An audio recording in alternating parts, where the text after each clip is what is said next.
Hi guys, tonight we drift quietly into the true story of a medieval winter evening. The sun is sinking below the dark hills and the world is turning a deep, cold blue. The air is so chilly it feels like tiny needles are poking at your skin. The wind comes off the empty fields like a freezing river, finding every little hole in your clothes. You can hear the dry, brown grass snapping under your heavy boots as you walk.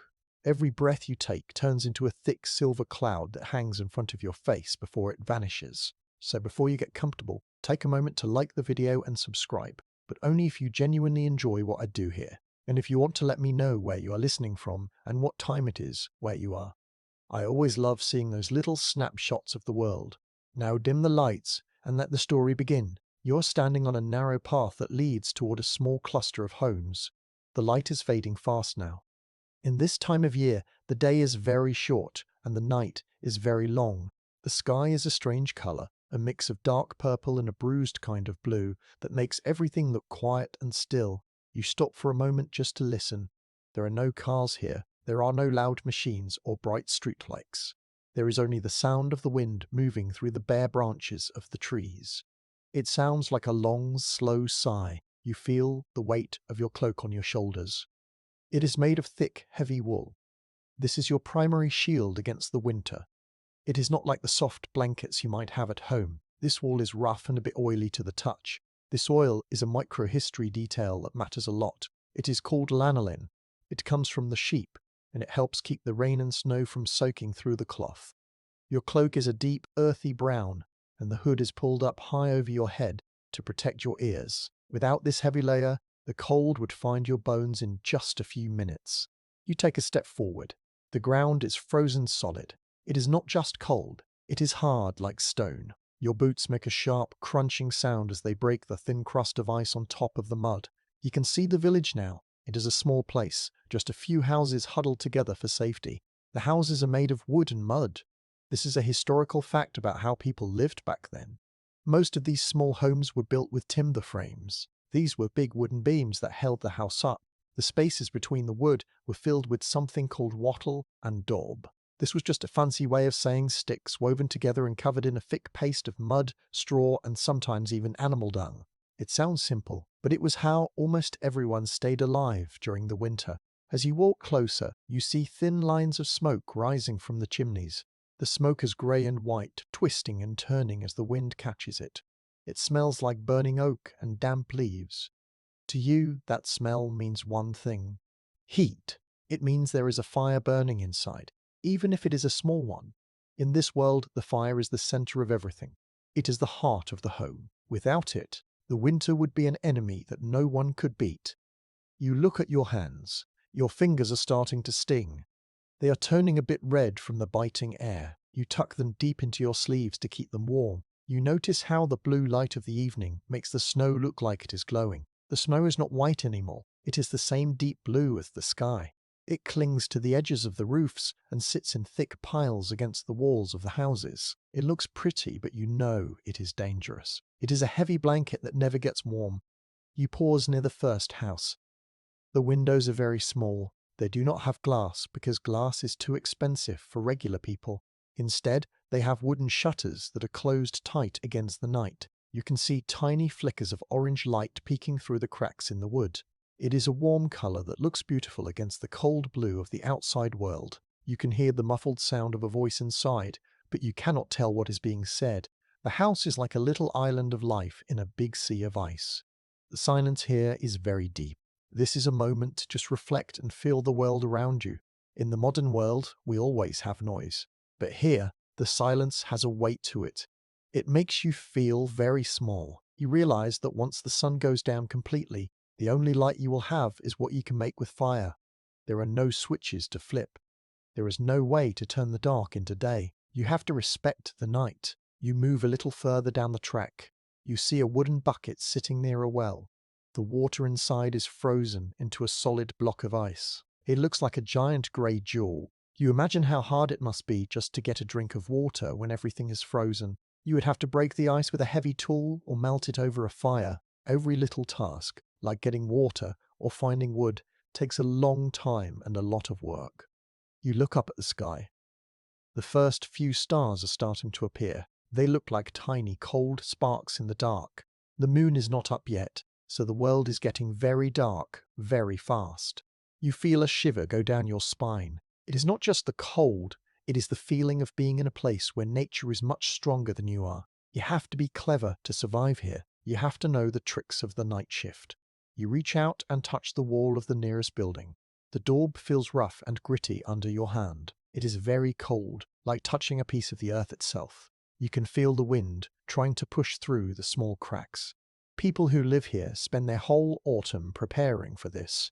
They fill the holes with moss and mud to keep the drafts out.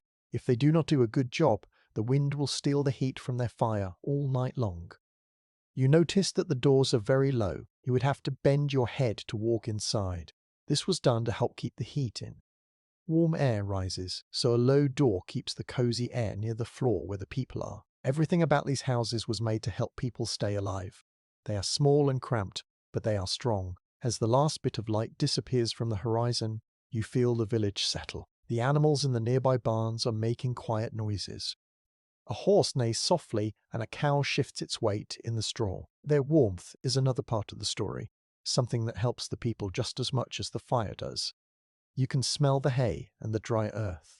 You are now standing in the middle of the village. The blue hour is over and the true night has arrived. The world is black and white and silver. You can feel the cold pressing in on you from all sides, like a heavy cloak made of ice. But you are not afraid. You are here to watch and to learn. You are here to see how life happens while the rest of the world is asleep. You take one more deep breath of the freezing air. It tastes like metal and smoke. You turn your eyes toward a small cottage near the center of the village. The light behind the shutters is a bit brighter there. You can hear the soft crackle of a log shifting in the hearth. It is time to step out of the wind. It is time to see how a family faces the longest night of the year. Your boots crunch one last time on the frozen path as you move toward the doorway. The wind gives one final pull at your cloak, but you pull it tight. You are ready to see what lies inside. You are ready to leave the blue evening behind and step into the world of the medieval night shift. You move your hand through the freezing air. It feels heavy, almost like you are moving it through cold water. Your target is the wall of the small cottage standing right in front of you. In the dark, the wall looks like a solid, dark shadow. But as you get closer, you can see its true face. This house is not made of smooth bricks or cut stone. It is made of the very earth beneath your feet. You reach out slowly, your fingers trembling just a little from the chill, and finally you press your palm flat against the surface. The first thing you feel is the biting cold. The wall is as cold as a block of ice. It has been standing in the winter wind all day, soaking up the frost until it feels like it belongs to the north wind itself. The texture is rough and uneven. It is not flat like the walls you might know. It has bumps and dips and ridges that feel like a map of the earth. You can feel bits of dried grass and sharp straw poking out from the hardened mud. This is the daub. It is a mixture of clay, soil, and straw that was smeared onto the house by hand. You can almost feel the marks of the fingers that smoothed it out many years ago. You slide your hand slowly across the surface. Your skin catches on the grit of the sand and the dried pieces of hay. This material is a very old way of building things. In fact, a historical fact you might remember is that wattle and daub was the most common way to build a house in Europe for hundreds of years. It was cheap and easy to fix, which was very important for the people who lived here. They did not have many tools and they did not have much money, but they had plenty of mud and plenty of sticks. As you press harder against the wall, you think about what is hidden underneath this mudskin. Inside the wall, there are thin branches woven together like a basket. This is the wattle. These branches are usually made of hazel or willow because those woods are bendy and strong. They are the bones of the house. Without them, the mud would simply fall away in the first big rain. But together, the sticks and the mud make a wall that is tough enough to stand for decades. You imagine the people of the village working together in the late autumn to patch up these walls before the first frost arrived. It was a messy job, treading the mud with their bare feet and mixing in the straw. But it was the only way to make sure their families stayed safe. You notice something strange as you move your fingers over a small crack. There are tiny dark hairs sticking out of the mud. You lean in closer, your nose almost touching the frozen wall. This is a specific microhistory detail that shows how clever these people were. They mixed cow hair into the mud. The long, coarse hairs from the farm animals acted like a sort of glue. They held the mud together so it would not crack and fall apart when it got very dry or very cold. It makes the wall feel more like a living thing, a mixture of the earth and the animals that live upon it. You can smell the faint lingering scent of damp soil and old dried grass. It is a very natural smell, earthy and honest.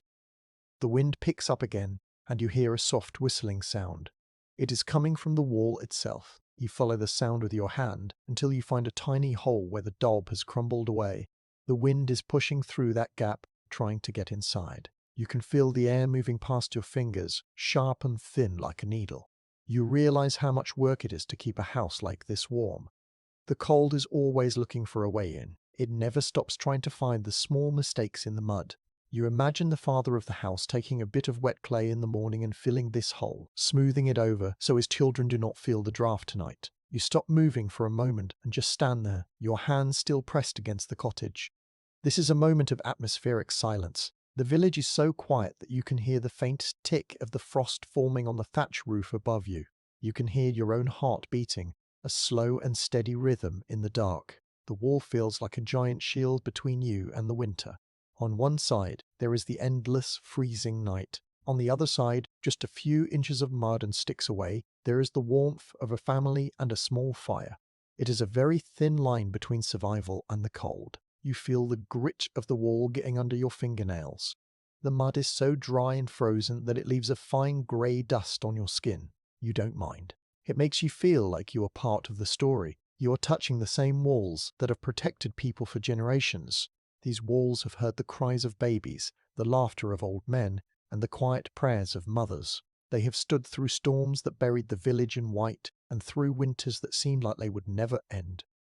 The moonlight catches the wall, and you see that it is not just one colour. There are streaks of yellow from the straw, bits of brown from the clay, and grey patches where the rain has washed some of the mud away. It looks like a painting made by the weather. You run your thumb over a smooth spot where the mud is particularly thick. It feels like stone, but a bit more forgiving.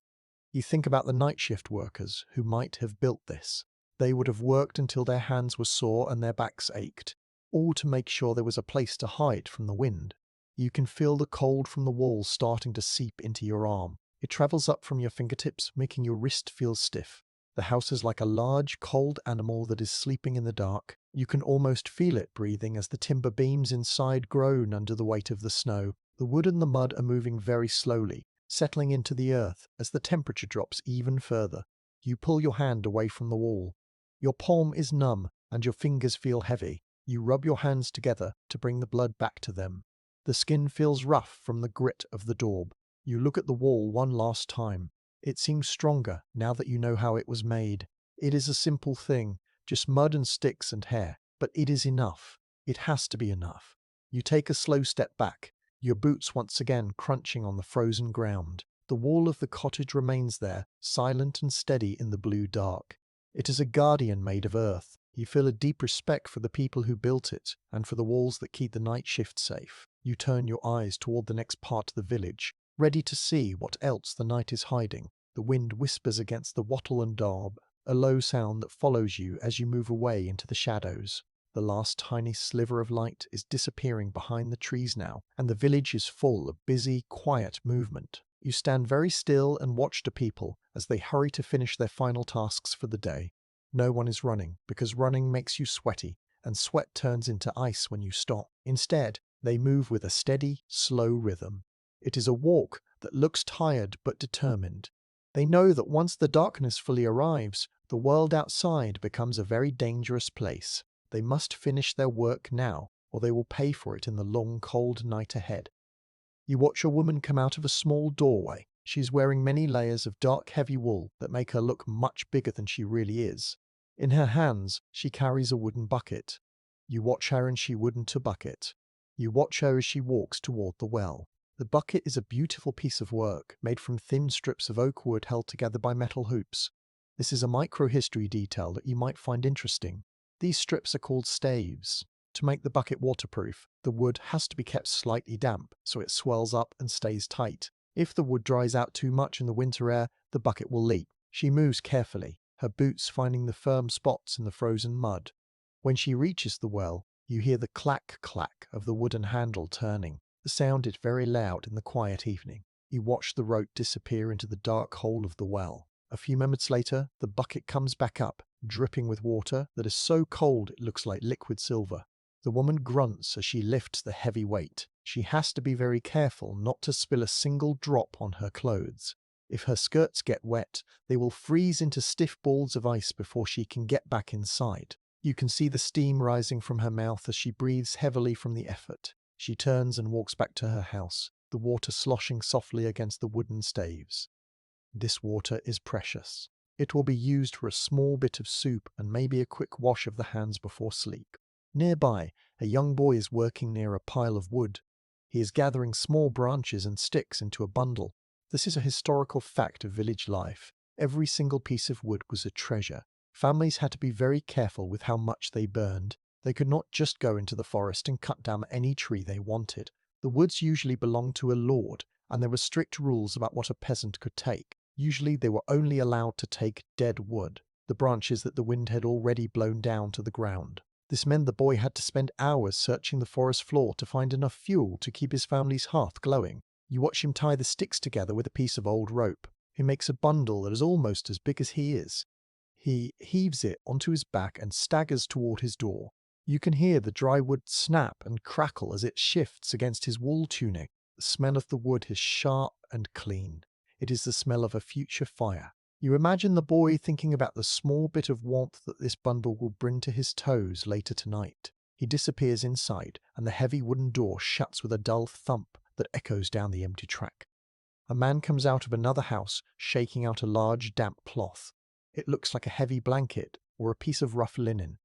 He shakes it hard, and you see tiny droplets of water fly into the air and turn into ice before they even hit the ground. They look like little diamonds falling through the dark. He hangs the cloth on a wooden peg near his door, hoping the wind will dry it a little more before the frost gets too thick. His face is lined and dark from years of working in the sun and the cold. He catches your eye for a second and gives a small, tired nod.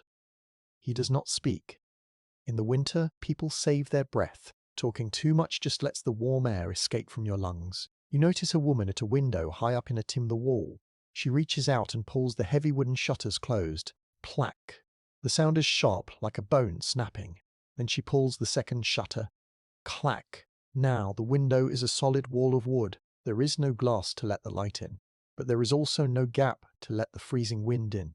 You see this happening all over the village. One by one, the small orange squares of light are being covered up. The village is battening down the hatches, as sailors might say. They are closing themselves into their little wooden shells, leaving the night to the wind and the wolves. Now, a deep atmospheric silence falls over the path where you are standing. The last door has been shut. The last bucket has been carried inside. The last bundle of wood is safe by a hearth. You are the only person left outside. The silence is so big it feels like it is pressing against your ears. You can hear the wind whoosh around the corners of the houses, searching for a way in. It sounds lonely. You look down at your own boots. They are covered in a thin layer of white frost. The cold is starting to move through your thick socks, numbing your toes. You look at the houses. They look like big dark stones sitting in the snow. There are no lights on the streets. The only glow comes from the tiny cracks in the window shutters and the faint ghostly light reflecting off the snow. You realize that the night shift has truly begun. Inside these homes, people are moving into the next part of their day. They're sitting near the fire, eating their small meals and preparing for sleep. Out here, the world is becoming a frozen wilderness. You smell the tang of wood smoke again. It is stronger now that everyone has started their evening fires. It is a comforting smell, a reminder that humans are still here, even if you cannot see them. It smells like oak and ash and a little bit of peat. You take a long, slow breath, tasting the smoke on your tongue. It feels warm for a split second before the cold air follows it down. You see a small torch flickering near the far end of the village. It is a piece of wood soaked in fat or resin, held by someone who is doing one last check of the animal pens.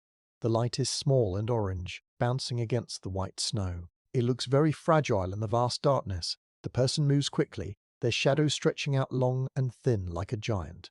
Then the torch goes out, or perhaps they have stepped inside. Either way, the darkness returns, deeper than it was before. You wrap your cloak tighter around your body, your shoulders feel heavy, and your neck is stiff from the chill. You know it is time for you to find a place to go as well. You cannot stay out here in the night shift for much longer without a fire.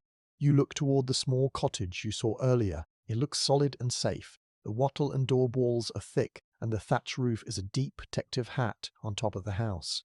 You take a step toward it, your heart beating a little faster. You are about to step into a world that is very different from your own. A world where a single candle is a great light, and a small fire is a great luxury. You are ready to see how the villagers spend these long dark hours.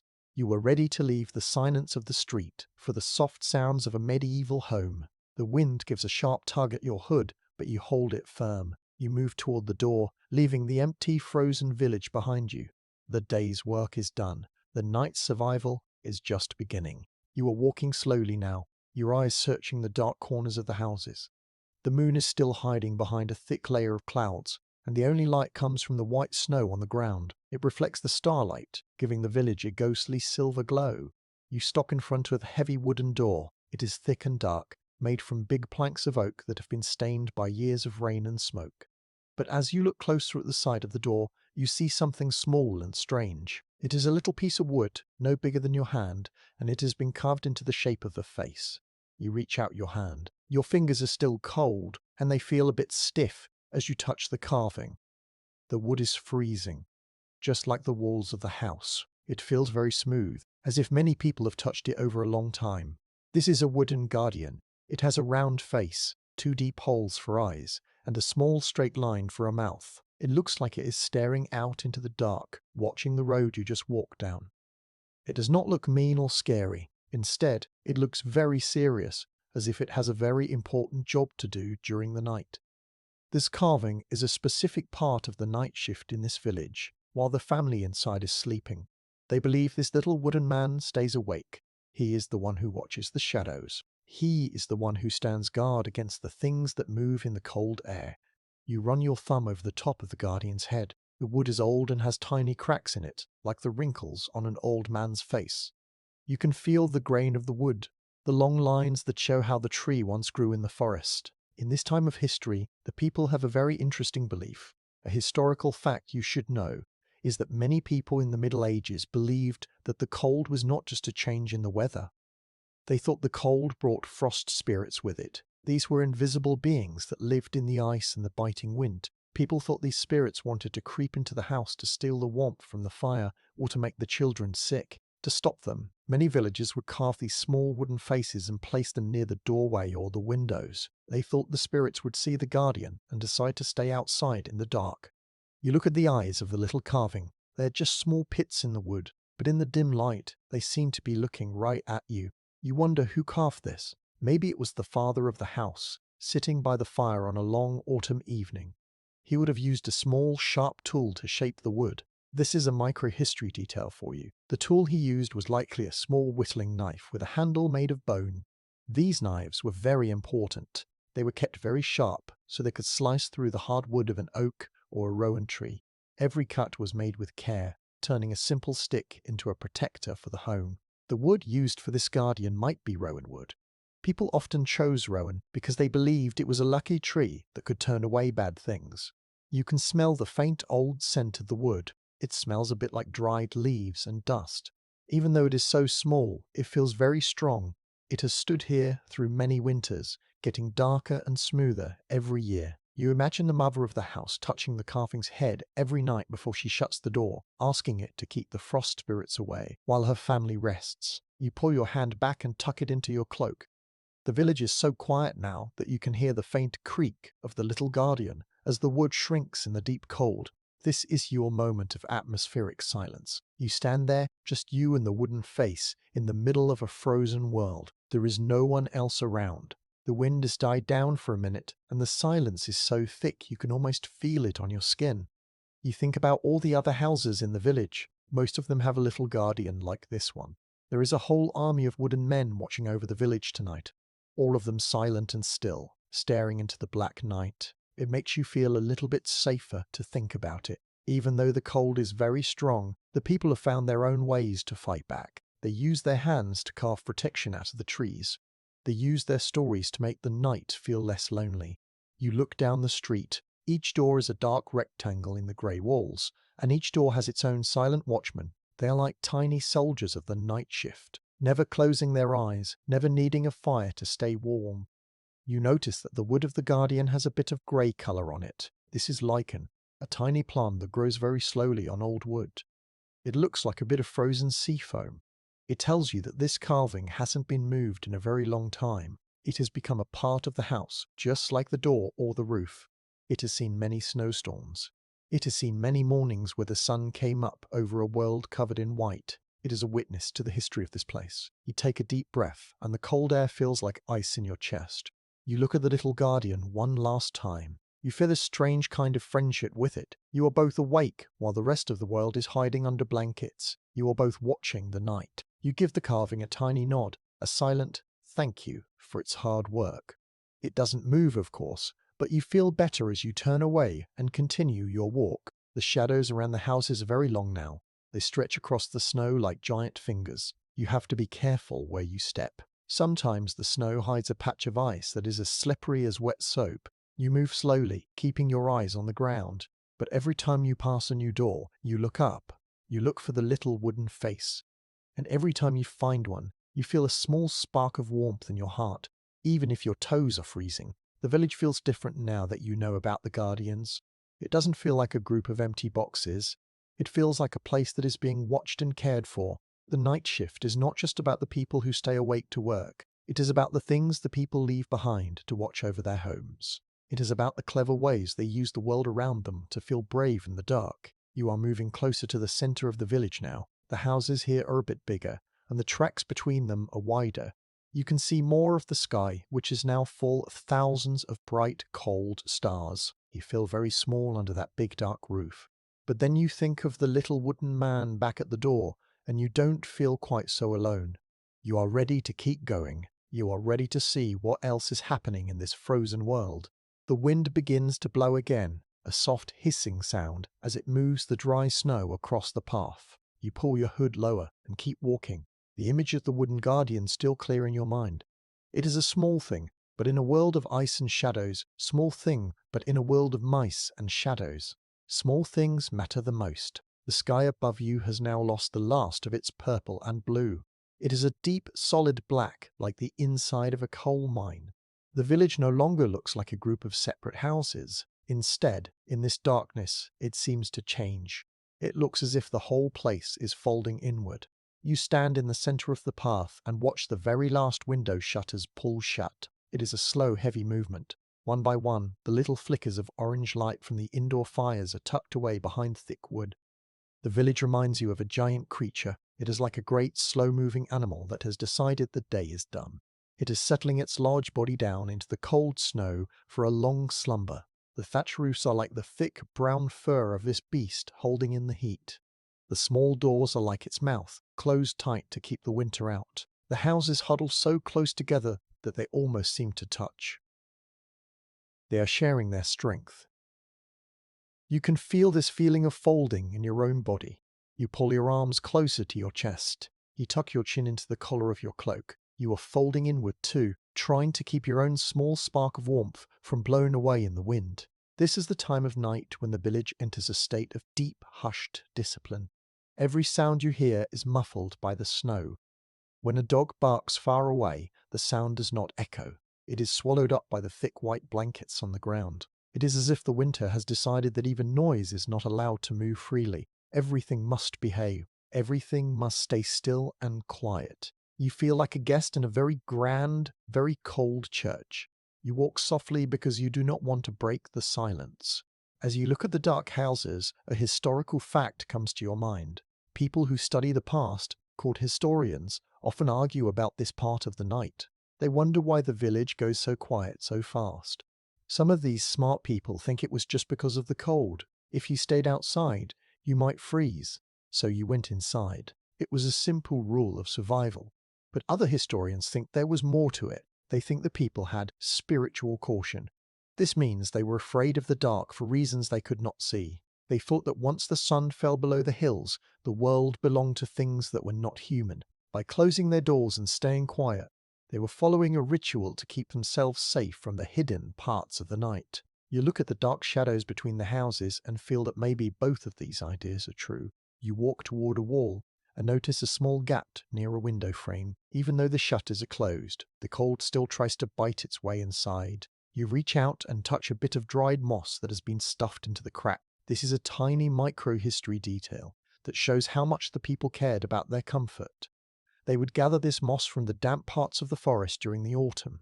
They would dry it by their fires until it was light and springy. Then they would use a small wooden stick to push the moss into every tiny hole in the walls. It acted like a soft plug. It stopped the freezing air from whistling into the room where the children slept. The moss feels dry and a bit crumbly under your thumb. It smells like the deep woods' scent of old trees and rain. It is a simple tool, but it is a very clever one. You stop walking for a moment. This is your moment of atmospheric silence.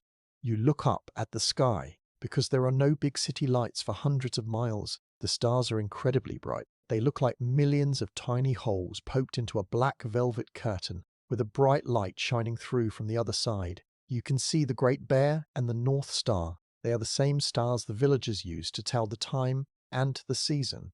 The silence is so heavy that you can hear the blood rushing in your ears. It is a soft, thrumming sound. For a few seconds you feel like the only person left in the whole world. You feel the absolute vastness of the winter night. The wind begins to move again.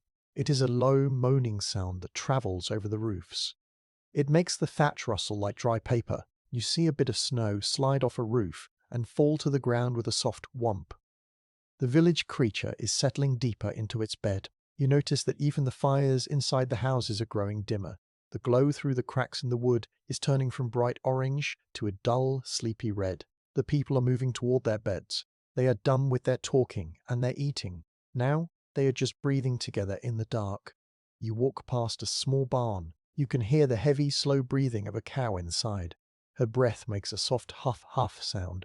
You can smell the warmth of her body and the scent of dry hay. It is a warm, sweet smell that feels very good in the freezing air.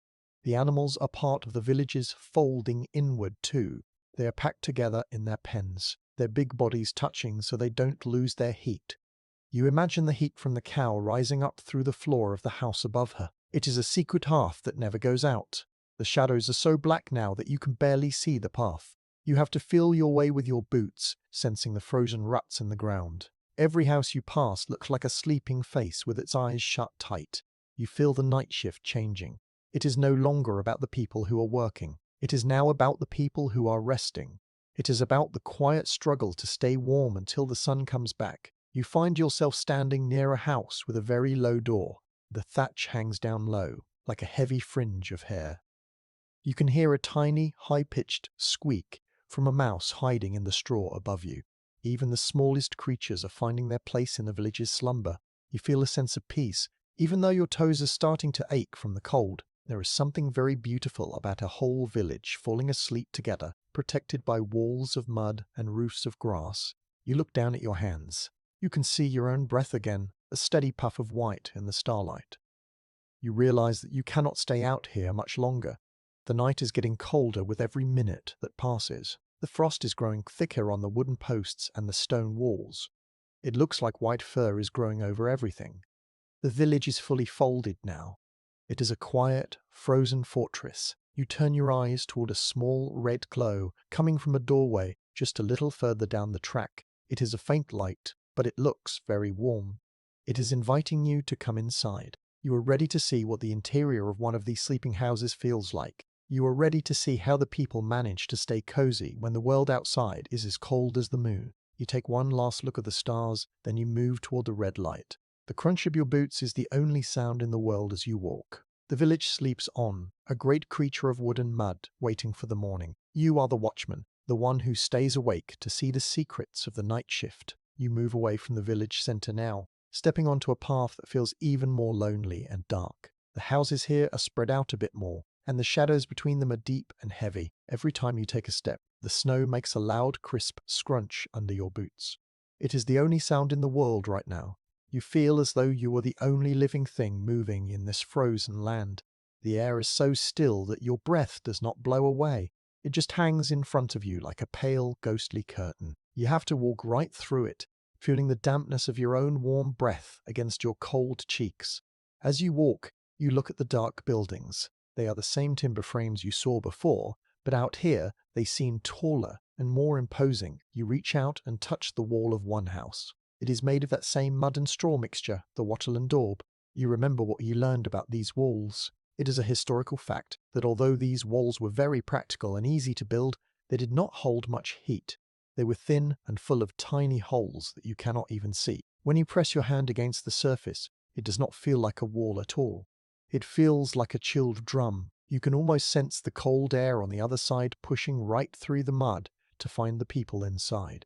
It is a constant battle for them to keep the warmth from escaping. You look down at the ground to make sure you do not trip. The path is uneven, with frozen ruts where carts move during the autumn. In your hand, you are carrying a small tool to help you see. This is a microhistory detail called a lanthorn. It is a small box made of wood or metal, but it does not have glass in the windows. Glass is much too hard to make and too expensive for a regular village. Instead, the windows are made of very thin slices of cow horn. The horn has been soaked and pressed until it's clear enough for a candle flame to shine through. It gives off a soft yellow glow that smells a bit like burning fat. The light does not go very far, but it is enough to show you the next few feet of the path. It makes a small circle of safety around your feet. You stop walking for a moment. This is your moment of atmospheric silence. You blow out a long breath and watch it float up toward the stars. You look at the houses around you. They are completely silent. There are no more voices. There is no more banging of buckets. The village has finished its evening work and has tucked itself into bed. You feel a strange sense of peace. The world is so quiet that you can hear the tiny tinkling sound of ice crystals forming on the branches of a nearby bush. It sounds like tiny pieces of glass hitting each other. It is a very delicate sound, and you have to hold your breath just to hear it. You notice how the snow has a different color now that the moon is higher. It looks like spilled milk. It covers the rubbish in the street and the frozen mud, making everything look clean and smooth. You see a pair of boots sitting outside a doorway. They are made of dark leather and look very stiff. You imagine the person who wore them kicking the snow off their toes before stepping inside to find the fire. Kicking the snow off is very important. If you bring the snow inside, it melts and turns the dirt floor into a cold, wet mess. Everyone in the village knows this rule. They treat the inside of their homes like a sacred place of dryness. As you move along the path, you think about the night shift and why everyone went inside so quickly. You remember that some scholars think it was about spiritual caution. The people of the Middle Ages thought the night was full of spirits and strange things. To them, the silence of the path was not just quiet, it was a sign that the world now belonged to the shadows. But other people think it was just about practicality. When you are cold and tired and there is no light to work by, the best thing to do is to go to sleep. You feel both of these things as you walk. You feel the cold biting at your nose, but you also feel the heaviness of the dark, as if the night is a person standing right behind you. You see a window that is not completely covered by its shutter. A tiny line of orange light spills out onto the snow. It looks like a glowing gold thread. You imagine the family inside. They are likely sitting on a bench near the hearth, their shoulders touching. They might be telling a story or just listening to the wood pop in the fire. Even though the walls are cold, they have each other. That closeness is another kind of insulation. It is how they stay brave when the wind starts to howl. The lanthorn in your hand swings back and forth as you walk. The light dances on the snow, making the shadows of the trees look like long, thin arms reaching across the path. You pass a small garden where some dead plants are sticking up through the white blanket. In the summer, this place would have smelled like herbs and flowers, but now it smells of nothing but frozen air. Everything is waiting. The plants are waiting for the sun. The village is waiting for the morning, and you are waiting to see what happens next in the story of the night. You can feel the chill starting to get through your heavy cloak. Your shoulders are hunched up high to keep the wind off your neck. You realize that the silence of the path is a lesson. It tells you that in the winter, the night shift is not about doing big things. It is about doing small things very carefully. It is about walking slowly so you do not fall. It is about keeping your light shielded from the wind. It is about respecting the power of the cold. You look ahead and see a small bridge made of stone. It crosses a tiny stream that is now a solid ribbon of black ice. You walk over it, the sound of your boots changing from a scrunch to a clack. The air over the water feels even colder, if that is possible. It is a damp, heavy cold that makes you shiver. You pull your cloak tighter and keep moving. You are looking for the next sign of life. You are looking for a place where the fire is still bright and the night shift is still awake. The path turns slightly, and you see a house that looks a bit older than the others. The thatch is very thick and hangs down over the walls like a heavy brow. You see a man standing by the gate. He is not moving. He is just looking out at the dark fields. He looks as if he has been standing there for 100 years. This is the elder of the village, the man who has seen more winters than anyone else. He is the guardian of the silent path. You slow down as you get closer to him. You do not want to startle him. You want to see the world through his eyes for a moment. You want to know what he is listening for in the quiet. The night is deep, and the night shift is full of secrets that only the silent path can tell. You take one more step, and the light from your lanthorn touches the edge of his grey cloak. The story is moving forward, one cold step at a time. You stand by the old wooden gate, the cold air pressing against your chest. The man standing there is very old. His beard is as white as the fresh snow on the ground, and it is so long that it disappears into the folds of his heavy grey cloak. Tiny bits of frost cling to the hairs of his beard, looking like small shiny jewels. His face is full of deep lines like the bark of an ancient oak tree. Each wrinkle tells a story of a winter he has already lived through. He has seen the world turn white and frozen many times before. He is the village elder, the man who knows the secrets of the night shift better than anyone. He is carrying a large basket made of woven willow branches. Inside the basket, there are splintered pieces of wood and old planks. These are the scraps and leftovers from the village wood shop. In the winter, nothing is ever thrown away. This is a historical fact about life in these times. People were very careful with their things. In a world where it was hard to find new wood, an old broken chair or a snapped fence post became precious fuel for the fire. Everything was saved to help fight the cold. The old man moves slowly, but he does not look weak. He looks like someone who has learned how to move in a way that saves his energy. He does not say a word to you. In the middle of a freezing night, words are a luxury. When you speak, you let out a big cloud of warm air, and that is heat leaving your body. The elder knows this. Instead of talking, he just gives you a slow, gentle nod. His eyes are dark and clear, and they look very kind. He understands that you are also out here in the dark, trying to learn how the village survives.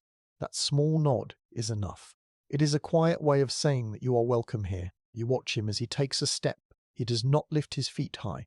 He shuffles them just a little, keeping them close to the ground, so he does not slip on the hidden ice. He is walking with a very smart rhythm. He knows exactly how to move so his joints do not get too stiff in the biting air. This is a micro-history detail about how people stayed healthy the winter walk.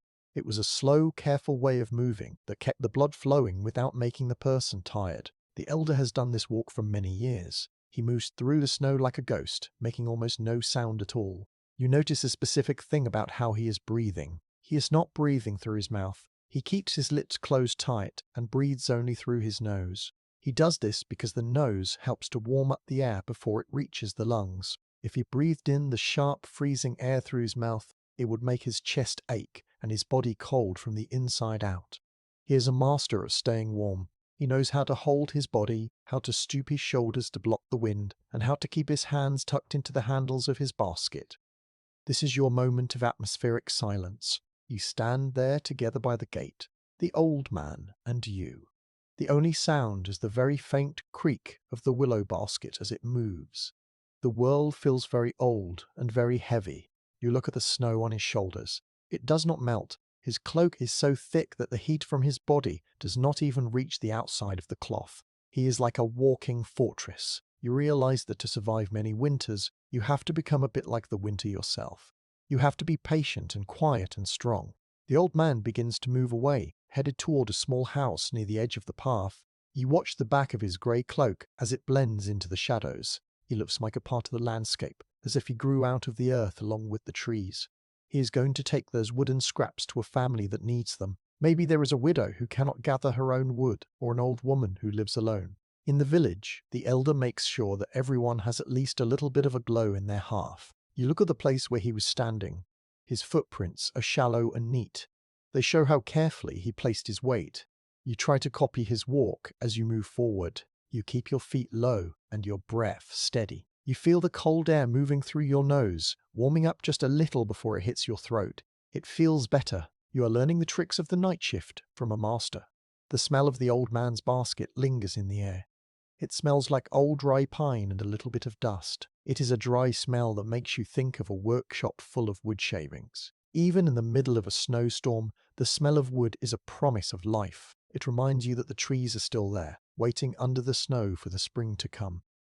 The silence of the village is even deeper now. The moon has moved higher in the sky, and it casts long, thin shadows across the path. The elder has disappeared into the dark, but you can still feel his presence. He is like the memory of the village. He is the one who remembers the winters that were even worse than this one. He is the one who tells the young people where to find the driest moss, and how to fix a leaking roof with nothing but straw and string. You feel a sense of respect for his white beard and his lined face. He has earned his place in the village by being a survivor.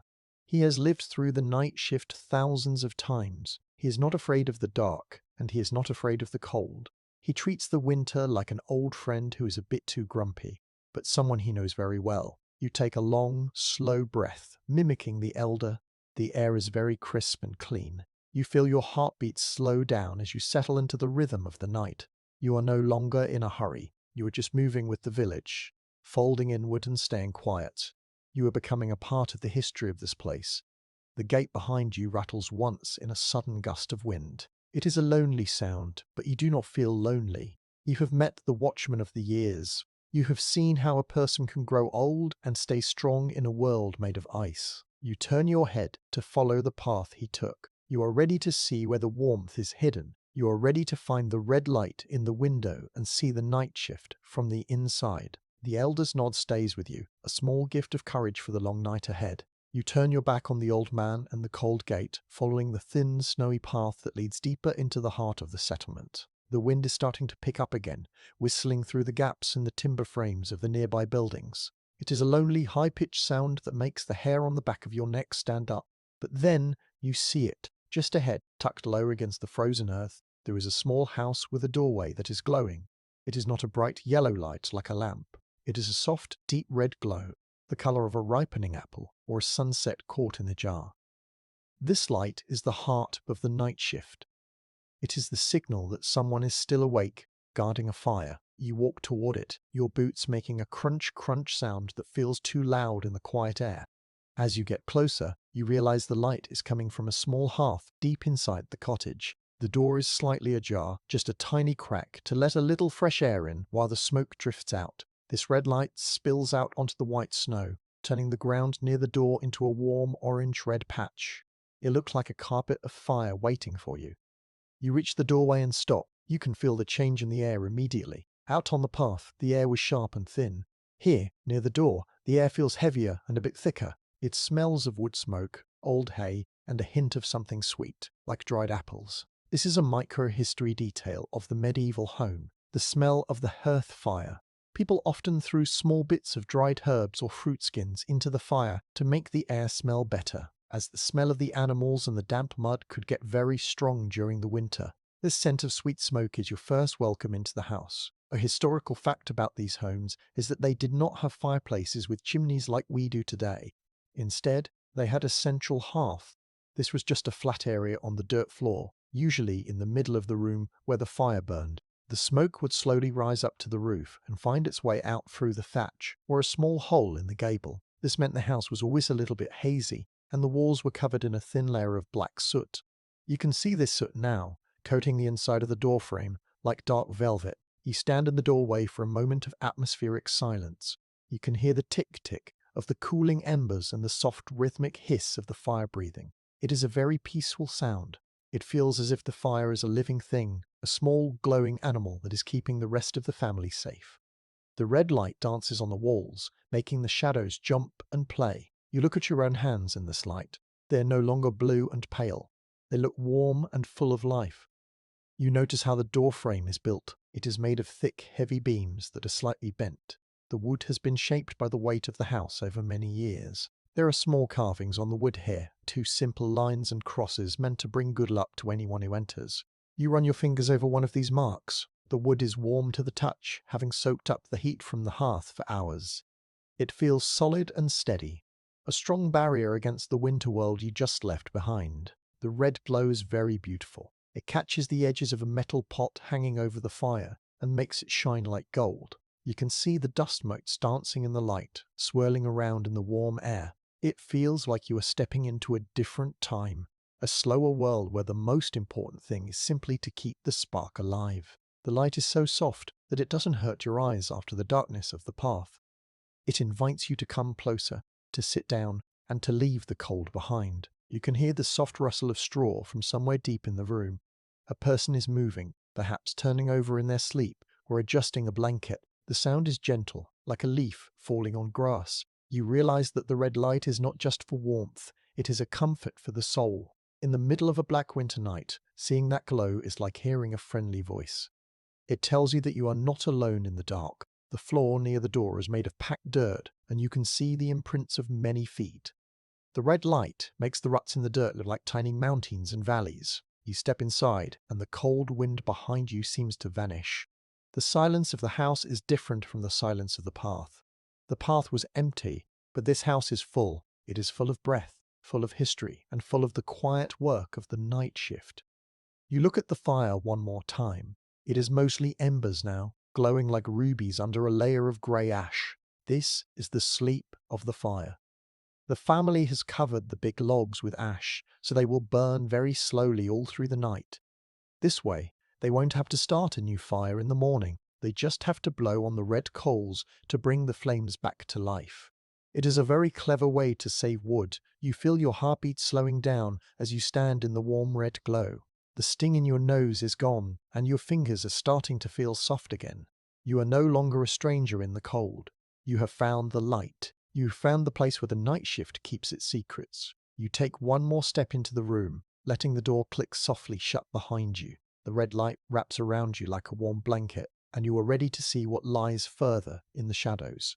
You take another step into the room, and the door clicks shut behind you. Immediately, the world feels very different. The biting wind is gone, replaced by a strange, heavy stillness. The first thing you notice is the air. It is not clear like the air outside. It is thick and a bit hazy. You can see thin ribbons of smoke curling through the room, caught in the soft red light of the hearth. The smoke does not move fast. It drifts lazily, like a slow river of grey silk, rising toward the dark shadows of the roof. The smell hits you next. It is a very strong smell, but it is not bad. It is a mix of many things that tell the story of this house. You smell the sharp, woody scent of the oak fire, the earthy smell of the dirt floor, and the sweet, dry aroma of the straw. Underneath all that, there is a faint, salty smell of dried meat and the heavy, musky scent of damp wool. This is the smell of a medieval home in the winter. It feels like a warm, heavy blanket for your nose.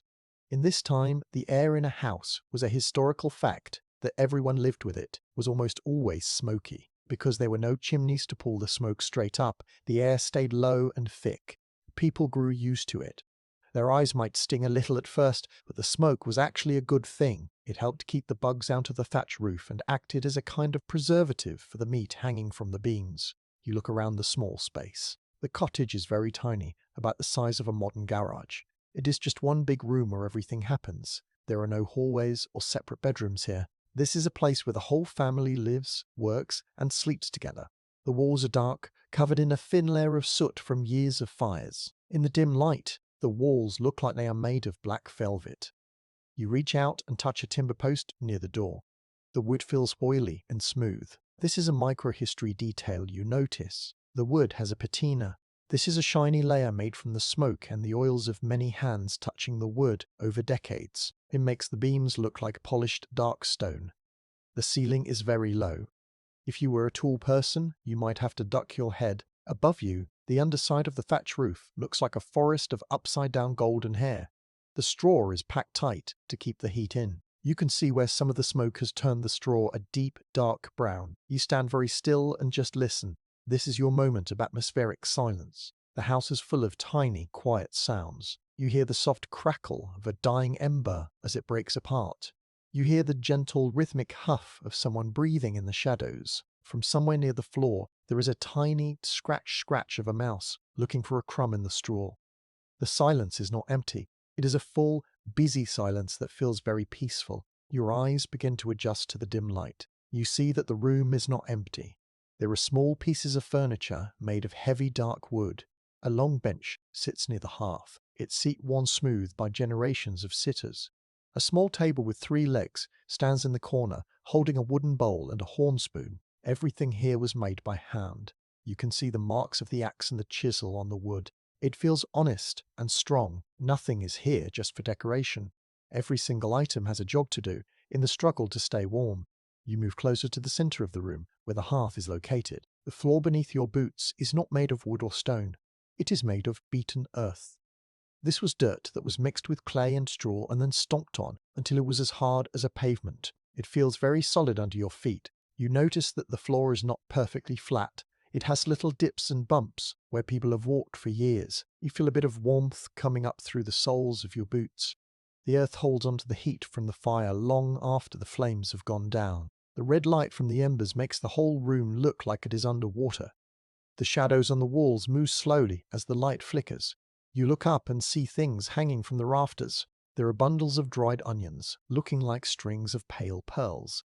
There are bunches of herbs tied with string, their leaves dry and brittle. You even see a large side of bacon, darkened by the smoke, hanging high up where the air is warmest. This is the family's treasure. This is the food that will keep them alive until the spring. You realize that this house is like a little cave. It is built to be a shelter from the world. The small windows, the thick walls, and the low roof are all designed to trap the warmth of the people and the fire inside. It feels very cozy, even if it is a bit crowded. You feel your muscles start to relax. The tension of the cold wind leaves your shoulders. Your breath no longer comes out in a big white cloud. You are finally inside the night shift. You notice a small wooden stool near the fire. It looks very old and is slightly lopsided. You imagine an old woman sitting there, spinning wool into thread while the children played on the floor. The cottage is full of the ghosts of all the work that has been done here. Every mark on the floor and every stain on the wall is a part of the family's history. It is a very intimate place. You feel like you are standing in the middle of a family's secret world. The smoke hangs in the air like a thin fog. You find that if you sit down or crouch low, the air is much clearer. The smoke likes to stay near the roof. This is why the people of the village spend so much of their time sitting or lying down. The night shift happens close to the ground. You crouch down and feel the difference immediately. The air is cooler here, but it is easier to breathe. You can see the red glow of the fire more clearly from this height. It looks like a small burning mountain. You stay in your crouch for a minute, just watching the room. You see a wooden bucket in the corner, likely the one you saw the woman filling at the well earlier. The water inside is still, reflecting a tiny red spark from the hearth. You see a pile of wool near the bench, waiting to be turned into a cloak or a tunic. The house is a place of rest, but it is also a place of quiet, never-ending work. Even in the dark, the people are thinking about what they need to do to survive. You feel a deep sense of respect for this little home. It is not fancy and it is not big, but it is doing a very important job. It is keeping a winter out. It is keeping a small group of humans safe and warm while the world outside is frozen. You take a slow, deep breath of the smoky air. It tastes of the earth and the fire. You are ready to move deeper into the room. You're ready to see how the people manage to sleep in this small, hazy space. The night shift inside the cottage is just beginning for you. The world of the blue path is far away now. You are part of the warmth. You are part of the huddle.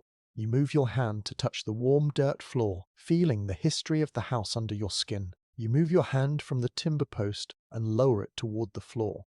As you kneel in the hazy red light of the hearth, you press your palm flat against the ground. The floor is not what you might expect. It is not made of cold stone or wooden planks.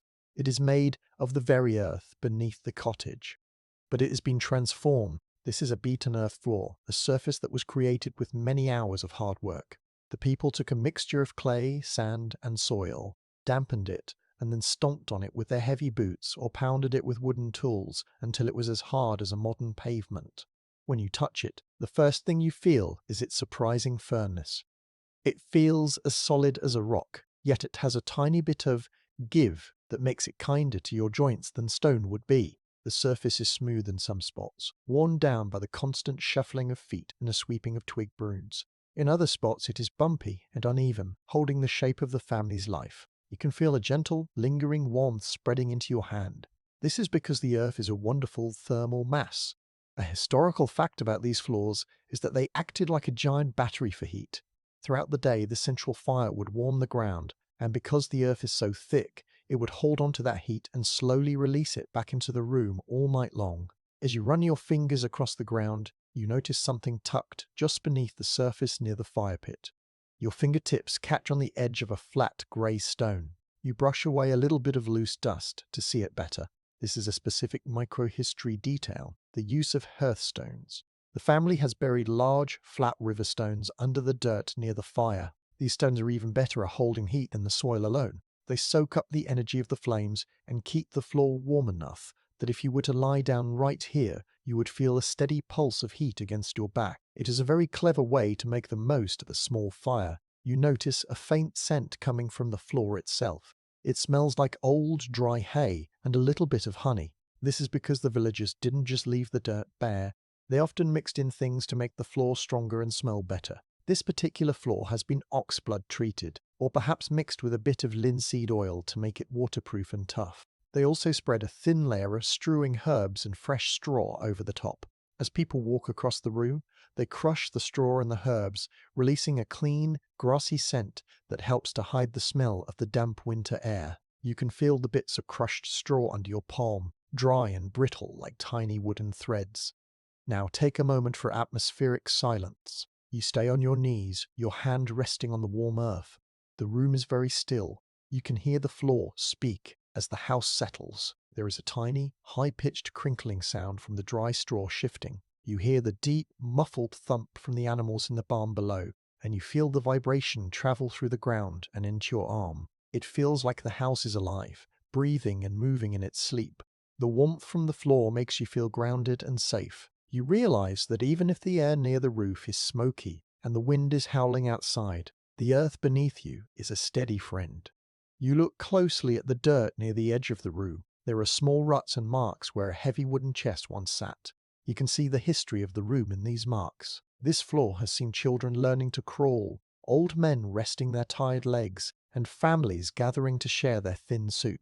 It is a very humble thing, just dirt and clay, but it has been shaped by love and necessity. It is the skin of the home, protecting the family from the dampness of the deep ground below. You find a spot where the earth is particularly dark and polished. This is where the mother usually stands when she's stirring the pot over the fire. Her feet have worn a perfect, shallow dip into the ground. You place your hand in that dip and feel the connection to her daily night shift work. You imagine her standing there in the dim light, the warmth of the floor soaking into her feet through her wool socks, keeping her comfortable while the frost grows on the window shutters. The red light from the embers makes the floor look like a landscape of shadows. The tiny ruts look like deep valleys, and the flat stones look like frozen lakes. You see a small wooden bowl sitting on the ground near the bench. It casts a long, thin shadow across the dirt. You realize that in this world, the floor is more than just something to walk on. It is a place to sit, a place to work, and sometimes, for the children, a place to sleep. It is the foundation of their winter survival. You feel a sense of calm as the warmth from the earth travels up through your arm and into your shoulder. You are no longer thinking about the freezing path outside. You are thinking about the cleverness of the people who knew how to turn a pile of dirt into a heating system. You are thinking about how every part of this cottage, from the wattle walls to the beaten earth floor, works together to hold the night shift in a warm embrace. You pull your hand back and wipe the fine grey dust onto your cloak. The dust feels like soft flour. You look at the floor one last time before you stand up. It is a simple, honest surface. It doesn't try to be fancy. It just stays warm and stays strong.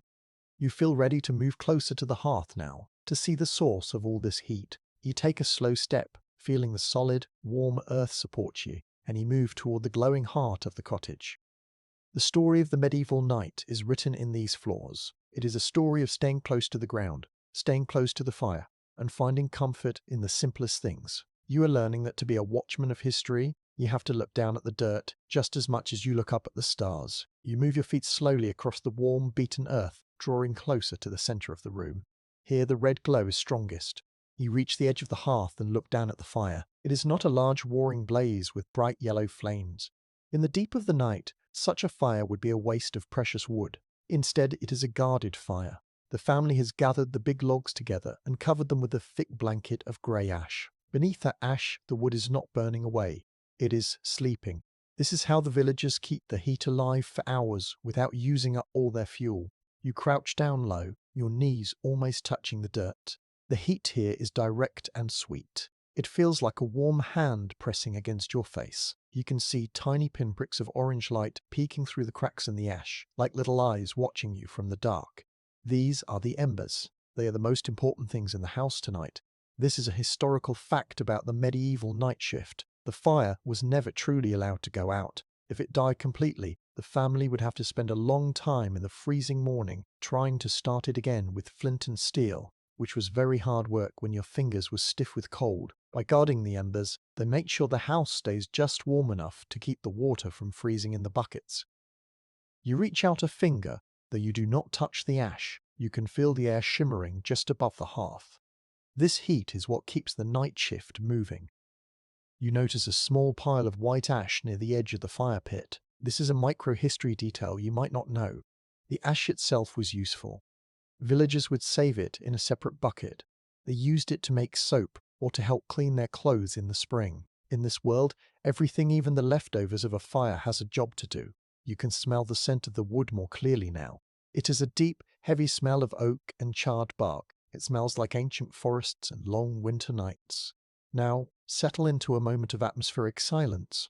You are very close to the fire, and the rest of the cottage feels like it has vanished into the shadows behind you. The only sound is the very faint hiss of the wood releasing a tiny bit of steam. It is a slow, steady sound, like the breathing of the house itself. You watch a single spark fly up from the ash. It floats in the air for a second, a tiny gold star, before it winks out and disappears into the haze. The peace here is very deep. It feels as if time has slowed down to match the slow pulse of the glowing coals. You notice how the family has arranged the hearth. It is just a shallow pit lined with a few stones to keep the logs from rolling away. The stones are blackened and cracked from the heat of 1,000 fires. You can see where the smoke has stained the ground around the fire, a dark, greasy brown. This is the heart of the home, the place where everyone comes to feel safe. You imagine the family sitting here earlier in the evening, their faces lit up by the flames, sharing their stories and their small meals before the ash was spread over the wood. The light from the embers is very soft. It doesn't reach the corners of the room, but it makes the things close to it look very clear. You see a small iron hook sitting near the fire, used for moving the logs without burning your hands. You see the marks in the dirt where the fire dogs, the metal stands that hold the wood, once sat. Everything here is simple and functional. The night shift is not about being fancy, it is about being practical. The people who live here know that these red embers are the difference between life and death on a night when the wind is screaming outside. You feel the warmth soaking into your cloak. The wood is becoming heavy and warm, like a second skin. You realize that you could stay here all night, just watching the red light pulse in the dark.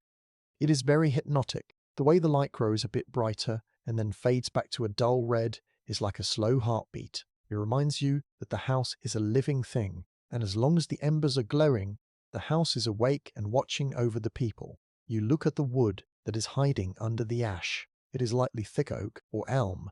These woods burn for a very long time, which makes them perfect for the guarded fire. The villagers spend their whole lives learning which trees are the best for the hearth and which ones burn too fast. This knowledge is passed down from parents to children, a secret language of the forest. You feel a deep respect for the wisdom of these people. They know how to take a simple piece of a tree and turn it into a shield against the winter. The smoke is very thin here near the floor. It rises up and disappears into the dark rafters above. You take a slow, deep breath and you don't cough. The air is warm and smells of the earth and the wood. You feel your eyelids getting a bit heavy. The warmth of the hearth is like a gentle hand pushing you towards sleep. But you are the watchman and you must stay awake. You have more to see. You stand up slowly, your joints feeling loose and warm from the fire. The red glow follows you, casting your shadow long and thin against the wattle and daub walls. You look back at the hearth one last time. It is a quiet, glowing treasure in the middle of a dark world. You feel ready to move away from the fire now, to see where the family is sleeping. You want to see how they use this warmth to stay cozy in their beds. The story of the cottage is the story of the fire. Everything else, the walls, the floor, the people, moves around this central point of light. You take a step toward the shadows, the warmth of the embers still lingering on your back. The night shift continues, and you are following the red thread of the story deeper into the cottage. You move your feet away from the glowing embers, the warmth still hugging your back as you step toward the walls of the cottage. The air here is a little bit cooler, but it is not freezing like the world outside the door. You reach out and touch the wall again, but this time you are inside, where the mud is dry and feels less like ice. This is the inner face of the wattle and daub. You can feel the bumps where the thick branches of the wattle-lows woven sticks press against the mud from the inside. It feels like the house has a skeleton made of wood and a skin made of earth. As you run your hand along the wall, you notice something important. The mud is not just bare. It has been covered with a thin white coating.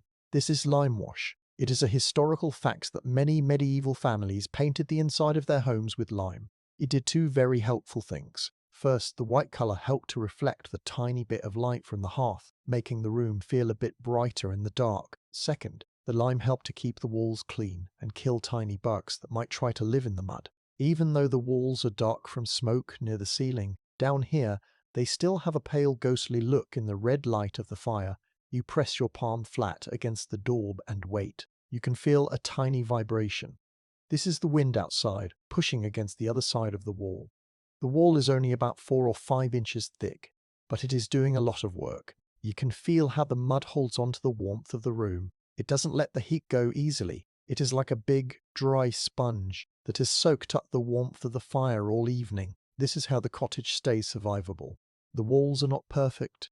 They have tiny cracks and holes, but they are a solid shield against the night shift. You look up to where the wall meets the roof. In the corner, you see a specific microhistory detail that shows how the family fights the cold. There is a thick rope made of twisted straw wedged into the gap where the timber beam meets the thatch. This is called caulking. In the autumn, the family would walk around the room and look for any place where they could see a tiny bit of starlight peeking through. Whenever they found a hole, they would jam a piece of straw rope or a clump of wet clay into it. You can see many of these little patches. They look like scars on the house, showing all the places where the winter tried to get in and failed. Now, take a moment for atmospheric silence. You stand with your back against the wall, perfectly still. The house is very quiet. From this spot, you can hear the groan of the big timber beams above you. The wood is moving very slowly because of the cold.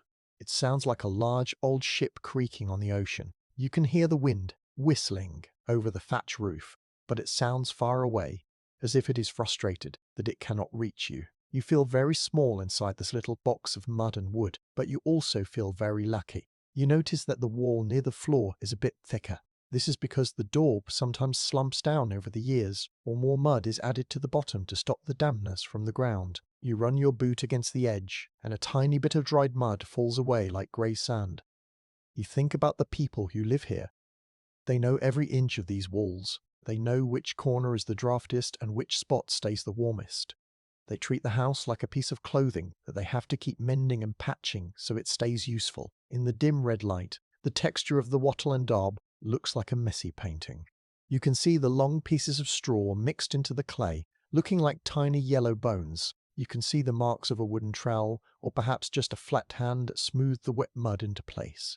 This house was built by the people who live in it, and you can feel their hard work in the thickness of the walls. It is a very humble building, but it is a masterpiece of survival. You move your hand higher, and the wall feels a bit warmer. This is because the warm air from the fire rises and collects near the ceiling. You can see the soot here, a thick black layer that looks like velvet.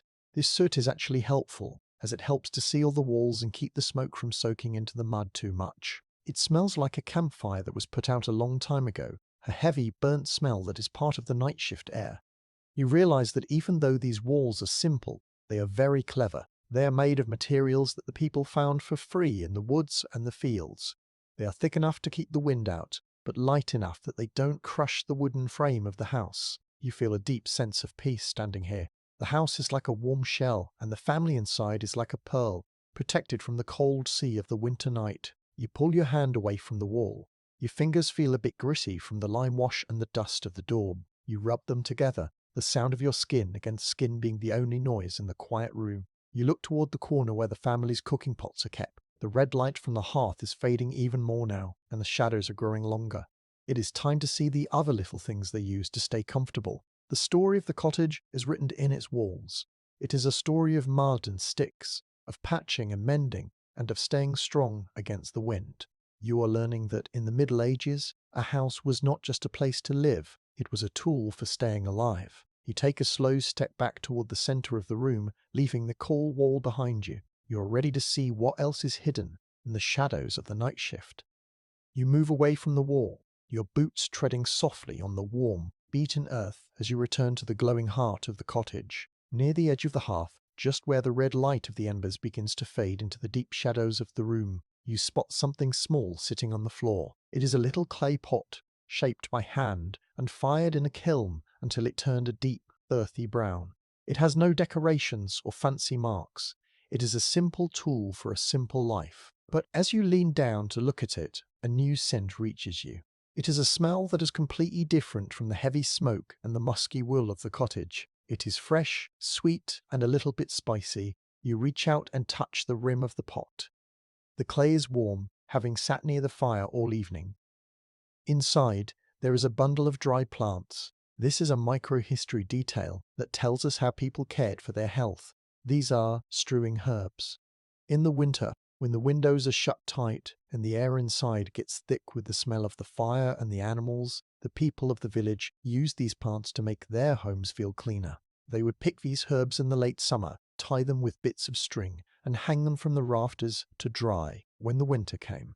They would take a handful and place them in a pot near the fire so the rising heat would carry their scent through the room. You pick up a small piece of a dried leaf from the pot and rub it between your fingers. It crumbles into a fine dust and the smell gets even stronger. You can smell mint, which feels cool in your nose, and lavender, which has a soft flowery scent that makes you feel sleepy. There is also a bit of meadowsweet, which smells like almonds and honey. A historical fact you might find interesting is that people in the Middle Ages did not just use these herbs because they liked the smell. They believed that bad smells could actually make you sick. They thought that by filling the house with the sweet scent of herbs, they were clearing the air and protecting their families from illnesses that might be hiding in the damp winter night. Now take a moment for atmospheric silence. You stay in your crouch, holding the tiny bit of crushed leaf. The cottage is so quiet that you can hear the soft, rhythmic breathing of the family again. The scent of the herbs drifts up to your face, making you close your eyes for a second. It feels like a tiny piece of summer has been captured and kept inside this little clay pot. You can almost imagine the green fields and the bright sun that once helped these plants grow. The contrast between the sweet smell in your nose and the freezing wind you can hear whistling outside makes the cottage feel even more like a safe, magical island. You look closer at the pot and notice a small wooden spoon resting beside it. The wood of the spoon is stained a light green color from the oils of the plants. You imagine the mother of the house stirring the herbs earlier in the evening, making sure they were close enough to the embers to release their scent, but not so close that they would catch fire. She might have also used these same herbs to make a warm drink. A cup of mint and honey water would feel very good on a scratchy throat after a day of working in the biting cold. In the night shift, the kitchen and the medicine chest were often the same thing.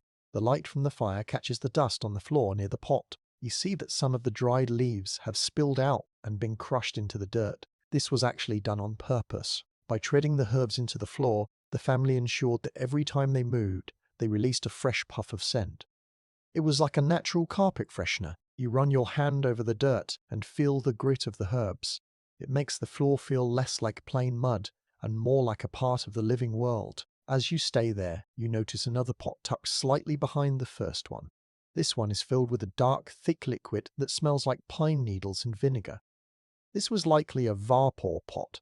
On the coldest nights, when the air was very dry and the smoke was thick, the family would let this pot simmer near the fire.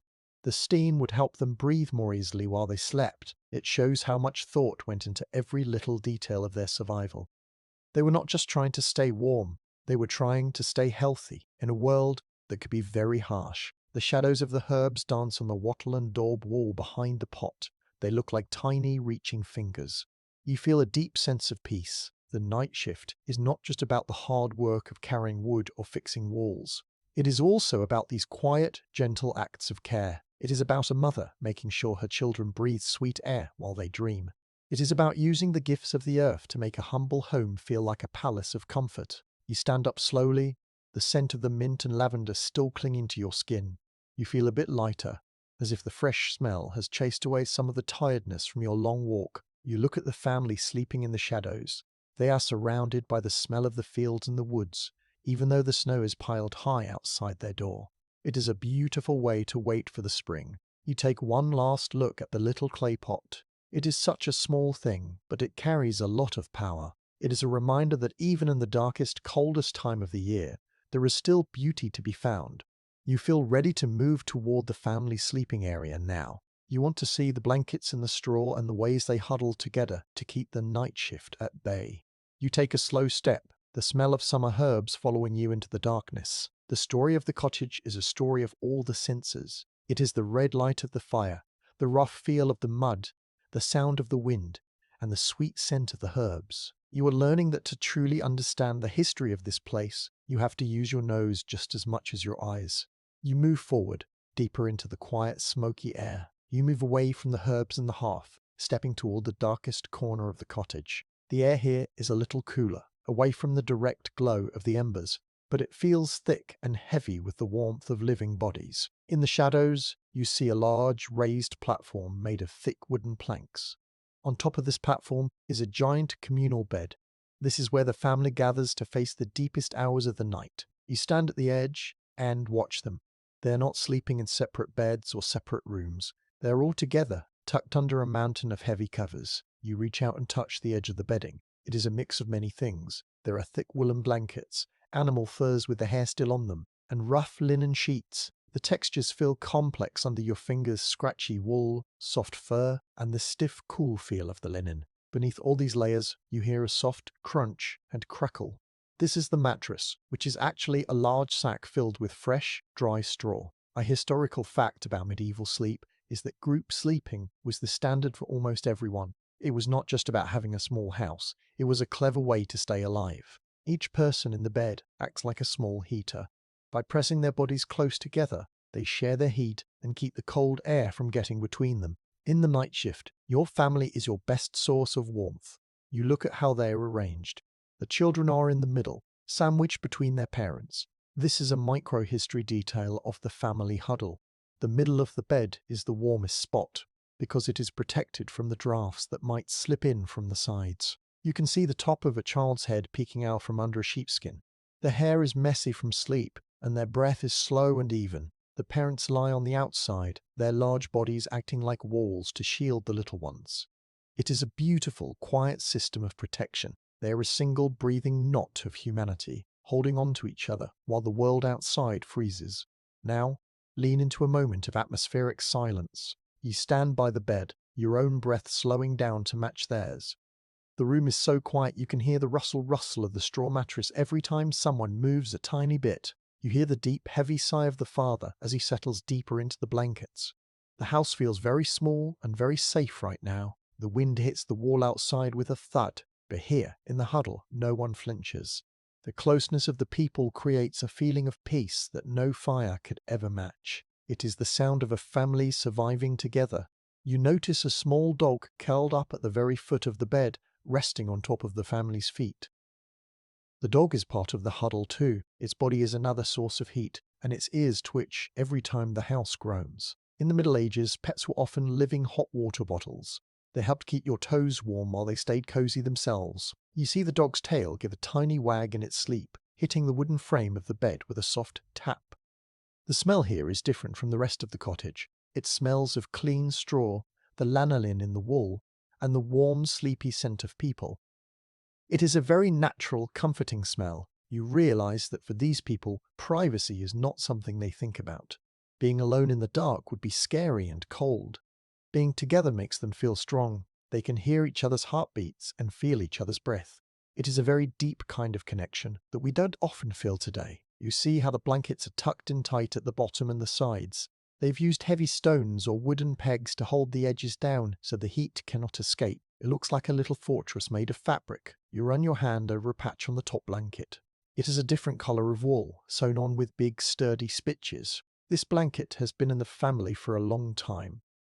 It has been mended over and over, each patch a memory of a winter gone by. It is heavy, much heavier than the blankets you're used to, and you can feel the weight of it even without picking it up. As you watch the huddle, you think about the night shift workers who are resting now so they can work again tomorrow. The father's hands, resting on top of the quilt, are rough and calloused from the plough and the axe. But here, in the quiet, those hands are gentle, resting near his child's shoulder. The mother's face is soft in the red light, lines of worry from the day smoothed away by sleep.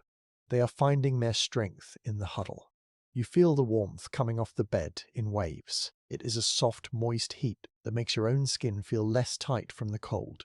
You realize that this is the most important part of the cottage. This bed is the final line of defense against the winter. As long as they stay together, as long as they hold on to each other under the wool and the fur, they will be okay. The night shift might be long and the air might be freezing, but the huddle is stronger than the frost. You take a slow step back, careful not to let your boots creak on the floor. You don't want to wake them from their warm dreams. You look at the big dark shape of the bed one last time. It looks like a mountain of comfort in a sea of shadows. You feel a sense of warmth in your own heart, seeing how these people care for one another with nothing but their own bodies and a few old blankets. The story of the huddle is the story of human warmth. It is the most basic way we have ever stayed safe. You move your eyes back toward the hearth, where the embers are still glowing. The fire and the huddle, the two lights of the cottage, are working together to keep the night at bay. You are ready to see more. You are ready to see the small tricks they use inside the bed to keep the heat even longer. You move silently through the smoky air, a watchman in a house of peace. You lean in closer to the edge of the large communal bed, your eyes tracing the heavy folds of the wool blankets. The family is deep in their slumber, but you notice a small peculiar bulge near the middle of the blankets, right by the children's feet. It is a solid, rounded shape that doesn't move when they breathe. You reach out, moving your hand slowly so you do not disturb the heavy fabric, and slide your fingers beneath the top layer of sheepskin. Your fingertips brush against something very hard and very smooth. It is a large, flat river stone, and even through your thick sleeves, you can feel that it is radiating a steady, deep heat. This is a bedstone, and it's one of the most clever tools of the medieval night. Earlier in the evening, while the family was eating their soup, these stones were sitting right in the hot ashes of the hearth. They sat there for hours, soaking up the fire's energy until they were almost too hot to touch. Before the family climbed into the straw, the mother or father would use a pair of iron tongs to lift the stones out. They would wrap each stone tightly in a piece of old, thick cloth, perhaps a scrap from a worn-out tunic or a bit of coarse linen. This wrapping is a microhistory detail that mattered quite a lot. If the stone was not wrapped, it would burn the skin or even set the dry straw mattress on fire. But inside its cloth jacket, the stone becomes a safe, portable heater that stays warm for a very long time. A historical fact about life in these times is that because metal was expensive and hard to shape, most regular people did not have metal warming pans. Those were for the lords and ladies in the big stone manors. For a village family, the earth provided what they needed. A heavy stone has a lot of thermal mass, which is just a fancy way of saying it can hold on to heat much better than a piece of wood or a bucket of water. By tucking 2 or 3 of these stones into the bedding, the family creates little pockets of summer inside their winter bed. The stones act like small, glowing hearts hidden under the blankets, fighting the cold that tries to creep up from the floorboards. You leave your hand resting on the wrapped stone for a moment. This is your moment of atmospheric silence. The cottage is so still that you can hear the tiny, ticking sound of the stone as it very slowly cools down inside its cloth bundle. The heat feels different from the fire's heat. It is a heavy, solid warmth that seems to sink right into your bones. You look at the sleeping children. One of them has tucked their toes right against the stone, their face looking soft and relaxed. The stone is like a silent promise that the cold will not win tonight. You feel a deep sense of calm as you realize how much comfort can come from something as simple as a rock from the river. You notice that there are several stones in the bed. One is at the foot of the bed to keep everyone's toes warm, and another is tucked in the middle where the smallest child sleeps.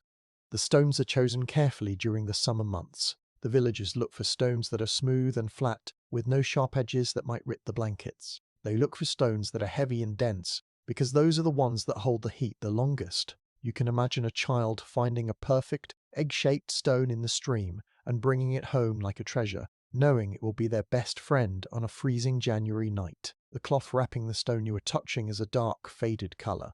It smells faintly of scorched fabric and wood smoke. Over time, the heat of the stones would slightly toast the cloth, giving it a toasted, bready scent that mixes with the smell of the straw mattress. You run your thumb over the weave of the fabric. It is rough and sturdy, made to last. In the night shift, everything is reused until it falls apart.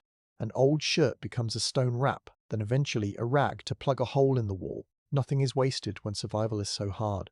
You think about the night shift father who moved these stones earlier. He would have had to be very careful. Moving a hot stone in a dim room with only the light of the embers is a delicate job.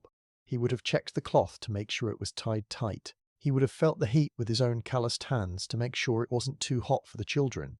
This is a quiet act of love that happens every single night in every cottage in the village. It is a ritual of protection. As the night goes on, the stones will slowly lose their heat, but they lose it so slowly that they will still be warm to the touch when the first pale light of morning hits the roof. They bridge the gap between the evening fire and the morning sun. You feel the weight of the stone through the blankets. It is a grounding weight. It makes the bed feel like a permanent, solid place, not just a pile of straw. It anchors the family to the earth. You look around the room again. The red light of the hearth is very low now, and the shadows are taller. Without these stones, the bed would eventually grow cold as the fire dies down. The family would have to shiver and pull their cloaks tighter. But the stones are like a backup fire. They keep the center of the huddle warm, even when the rest of the house is freezing. You realize that the people of the Middle Ages were very good at storing things. They stored grain for food, they stored wood for fire, and they even found a way to store the fire's heat inside a river rock. The wind gives the house a sharp nudge, and you hear the thatch rustle. A tiny bit of dust falls from the rafters, dancing in the dim light before settling on the blankets. You reach out and brush it away. You feel a strange connection to this family. You are the only one who knows about their secret heaters tonight. You are the watchman of their comfort. You see how the stone makes the night shift bearable. It turns a cold, dark night into a time of rest instead of a time of suffering. You pull your hand back and tuck it into your own sleeves.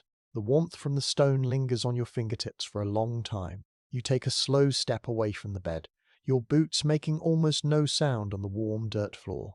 You are ready to see more. You want to see how the father has prepared the rest of the house to make sure the warmth from the fire and the stones stays where it belongs. You look toward the doorway, where the cold drafts are trying to find a way in. The story of the bedstone is a story of simple wisdom. It is about knowing the earth and knowing how to use it. You are learning that history is not just about big battles or famous kings. It is about a warm rock in a cold bed. It is about the small, quiet tricks that keep a heart beating through the winter. You move silently through the hazy air, your eyes searching for the next piece of the puzzle. You move your gaze from the warm bundle of the bed toward the edges of the room. While the family sleeps, tucked away with their heated stones, the house itself is still fighting a silent battle. The winter night is a persistent thing. It doesn't just sit outside the walls. It searches. It prowls. It looks for every tiny opening, every thin crack, and every loose board to send in a finger of freezing air. You walk toward the main door, the heavy oak planks you saw earlier from the outside. Now, from the inside, you can see how the father has prepared his final defenses for the night shift. You kneel down near the bottom of the door. Even here, in the heart of the cottage, you can feel a thin, sharp stream of air moving across the floor. It feels like a blade of ice sliding over the warm dirt. You reach out and touch a long, heavy roll of fabric that has been pushed tight against the base of the door. This is a draft excluder, though the villagers might just call it a door cloth. It is a specific microhistory detail, a long tube of scrap linen or old woolen rags, stuffed tight with dried moss or leftover sheep's wool. This heavy snake of fabric is meant to sit right in the gap between the door and the threshold. You can feel how cold the cloth is. It has soaked up the frost from the outside, acting as a dam to stop the river of freezing air from flooding the room. A historical fact about these small homes is that they were rarely square or straight, because they were built by hand using green wood that would bend and shrink as it dried over the years. The doors almost never fit perfectly into their frames. There were always gaps at the top, at the sides, and especially at the bottom. To a medieval family, a gap was not just a nuisance, it was a thief that stole their expensive firewood. They had to be masters of blocking the air. You look up the side of the door and see bits of unwashed wool, still sticky, with that oily lanolin poked into the seams with a small wooden wedge. It looks messy, like the house is growing tufts of hair, but it works. It turns a leaky wooden box into a sealed sanctuary. Now, stay very still for a moment of atmospheric silence. You are close to the door, the furthest point from the fire. You can hear the wind howling just inches away on the other side of the oak planks. It sounds like a hungry animal. You hear the door rattle in its frame, a low, woody thud that vibrates through your knees. In this quiet, you realize how much work it takes just to stay still. The father must check these seals every evening before he climbs into the straw. If a single rag falls out of place, the family will wake up with blue fingers and a house full of mist. You feel a deep respect for this constant, quiet vigilance. You notice the color of the doorcloth. It is a dull, stained grey, darkened by the dampness of the snow and the soot of the room. It smells of wet earth and old sheep. It isn't pretty, but in the night shift, beauty doesn't keep you warm. You run your hand along the rough wood of the doorframe. You can feel where the wood is damp from the sweat of the house, the warm air inside, hitting the cold wood and turning into tiny droplets of water. The people of the village accept this dampness as part of life. They know that a dry house is a warm house, so they use every scrap of cloth they can find to soak up the moisture and block the wind. You move to the small window shutter nearby. It is held shut by a simple wooden bar. You can see a thin line of white frost forming along the edge where the shutter meets the timber frame. The frost looks like tiny, jagged teeth. You reach out and touch it, and it melts instantly under the warmth of your finger, leaving a cold smear on the wood. You see a handful of dried moss wedged into a crack in the shutter itself. The moss is a dull green-brown, and it feels springy, like a sponge. It is the same moss you saw earlier, gathered from the shady side of the trees in autumn. It is nature's own insulation, and it is the only reason the wind isn't whistling a cold song through the room right now. You think about the night shift father, standing here just a few hours ago. The room would have been darker then, with the fire just starting to settle. He would have used his hands to feel for ghost breaths, those tiny movements of air that tell you there is a hole nearby. He would have stuffed and poked and prodded until the room felt tight. This is a job that never ends. As the wood gets older, it moves. As the mud of the walls dries, it cracks. The house is always trying to open itself up to the winter, and the humans must always work to keep it closed. The floor near the door is much colder than the floor near the hearth. You can feel the chill moving up through your boots. It reminds you that the cottage is like a small bubble of life floating in a very cold ocean. The walls and the doorcloths are the hull of the ship.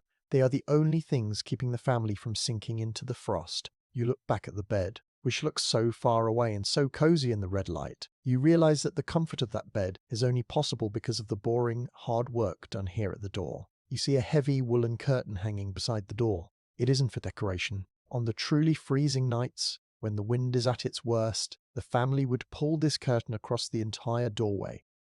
It adds one more layer of trapped air between the humans and the night. The wool is thick and coarse, and it holds the smell of the hearth. You give it a small tug, feeling its weight. It feels like a shield. In the Middle Ages, fabric was one of the most precious things a person could own. Using a large piece of it to cover a door showed just how much they feared the cold. You stand up slowly, your knees a bit stiff from the cold near the floor.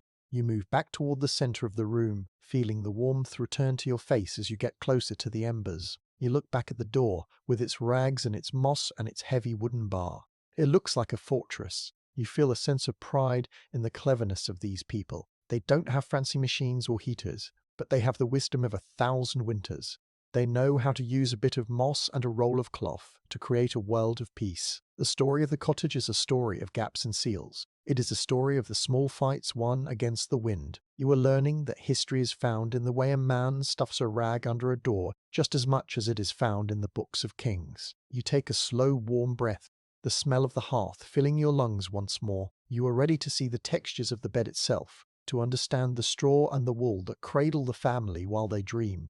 You move through the haze, the watchman of the silent, sealed house. You walk back to the large bed platform, the crunch of your boots on the earthen floor sounding softer as you approach the thick layers of bedding. You reach down and slide your hand beneath the heavy woolen blankets, pushing past the animal furs until your fingers reach the very bottom. There, you feel a thick, springy mass that gives off a loud, dry crackle. This is the mattress, but it is not filled with foam or feathers. It is a large, coarse sack made of heavy linen, stuffed to the bursting point with fresh, golden straw. You press your palm into it, feeling the stiff stalks bend and snap beneath your weight. It is prickly and firm, but it holds a secret that makes it one of the best tools for the night shift. Straw is a historical fact of life for nearly every person in a medieval village. While the lords might sleep on soft down feathers, the peasant family relies on the stalks left over from the grain harvest.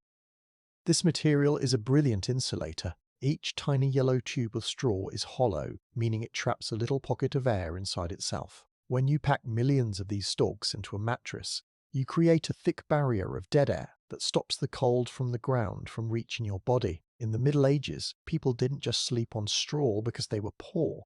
They slept on it because it kept them warm. It is nature's own bubble wrap, protecting the family from the frozen earth below. You run your fingers over the linen of the mattress sack. It is a dull, off-white color, and the fabric is rough against your skin. This is the tick.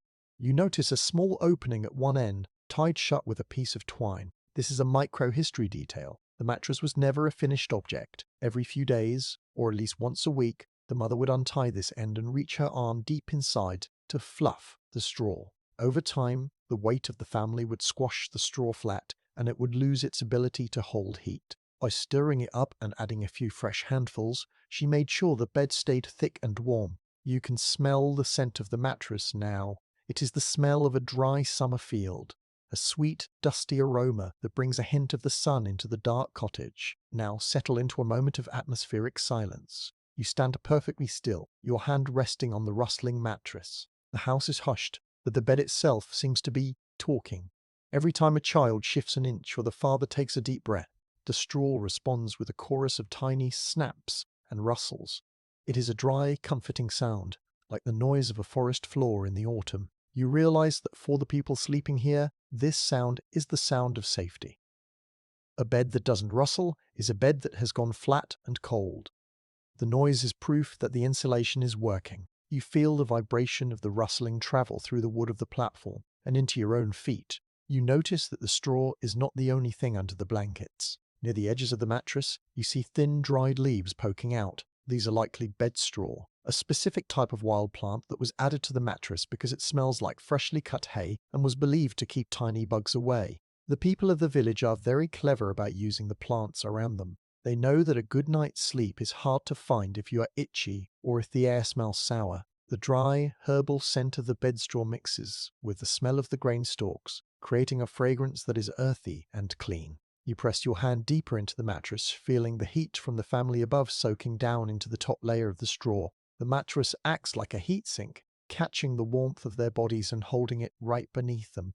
You think about the night shift mother who filled this sack at the end of the harvest. She would have chosen the cleanest, driest straw, making sure there was no dampness that could turn into rot. She would have spent hours tamping it down and making sure it was even. To her, this wasn't just a chore. It was making the nest where her children would grow. The straw is quite stiff, and you can feel some of the sharper ends poking through the weave of the linen sack. You imagine the children waking up with tiny red marks on their skin from the prickle of the bed. They wouldn't mind. In this world, a little itchiness is a small price to pay for being warm. You look at the thick woolen blankets layered on top of the straw. They are heavy, woven with a tight twill pattern that makes them block the wind like a solid wall. The combination of the hollow straw below and the dense wool above creates a heat trap that stays cozy even when the fire in the hearth is nothing but grey ash. You feel a sense of peace as you listen to the steady crackle of the bed. It reminds you that the village is a place of cycles. The grain that fed the family in the winter also provided the bed they sleep on. Nothing is wasted. The earth gives the food, and the earth gives the warmth. You realize that the night shift is part of this cycle too. The rest the family finds on this straw mattress is what gives them the energy to face the freezing fields tomorrow. You pull your hand back and a few tiny bits of golden chaff cling to your wall sleeve. You don't brush them off. They are a souvenir of the night shift. You look at the bed platform one last time, seeing it as a masterwork of village engineering. It is simple, it is noisy, and it is rough, but it is perfect for its job. It is the golden heart of the cottage, a place where the sun of the summer harvest is still working to keep the family safe in the middle of a blizzard. The story of the straw is a story of the harvest. It is a story of the fields coming in sight to protect the people. You are learning that history is often made of the things we walk on and sleep on without thinking. You take a slow step away, the dry crackle of the mattress following you like a whisper. You are ready to look at the walls again, to see the small gaps where the moss and the cloth are doing their lonely work against the night. You move quietly, the watchman of the rustling house. You move away from the golden rustle of the straw bed and walk toward the far wall of the cottage. The air is thinner here, and you can feel the cold trying to push its way through the wattle and daub. You reach out your hand and run your fingers along a narrow vertical timber beam. The wood is cold and feels slightly damp to the touch, but as you look closer at the seam where the wood meets the mud wall, you see a long, thin line of something soft and green. You lean in, your nose nearly touching the wall, and you realize it is a thick cord of dried moss and small scraps of old cloth. This is a very important part of the night shift defense. A historical fact about medieval houses is that they were always moving, because the wood was green, meaning it was still fresh and had moisture in it when the house was built. The beams would twist and shrink as the years went by. This created long cracks between the wood and the mud. If the family did nothing, the freezing winter wind would whistle through these gaps like 1,000 tiny trumpets. To stop this, the villagers became masters of caulking. They would use whatever they could find to plug the holes. Moss was the most popular choice because it was free and easy to find in the damp parts of the woods during the autumn. You reach out and touch a bit of the moss. It feels springy and a bit crumbly like a dried sponge. You can see how tightly it has been packed into the crap. This is a micro-history detail. The family used a caulking iron, which was often just a flat, blunt piece of wood or a broken knife, to hammer the moss deep into the gaps. They didn't just use moss, though. You see a bit of red fabric peeking out from behind a clump of green. This is a scrap from an old worn-out tunic. In the village, nothing is ever truly rubbish.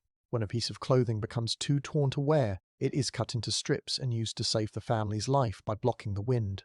Now, take a moment for atmospheric silence. You stand perfectly still, your fingers resting on the moss-filled crack.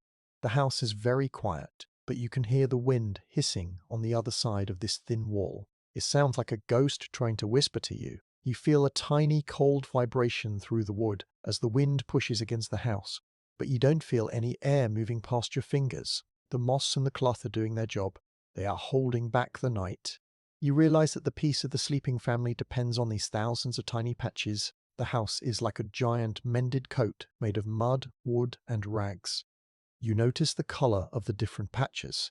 There are dark greens and browns from the moss, and little splashes of faded blue and red from the cloth scraps.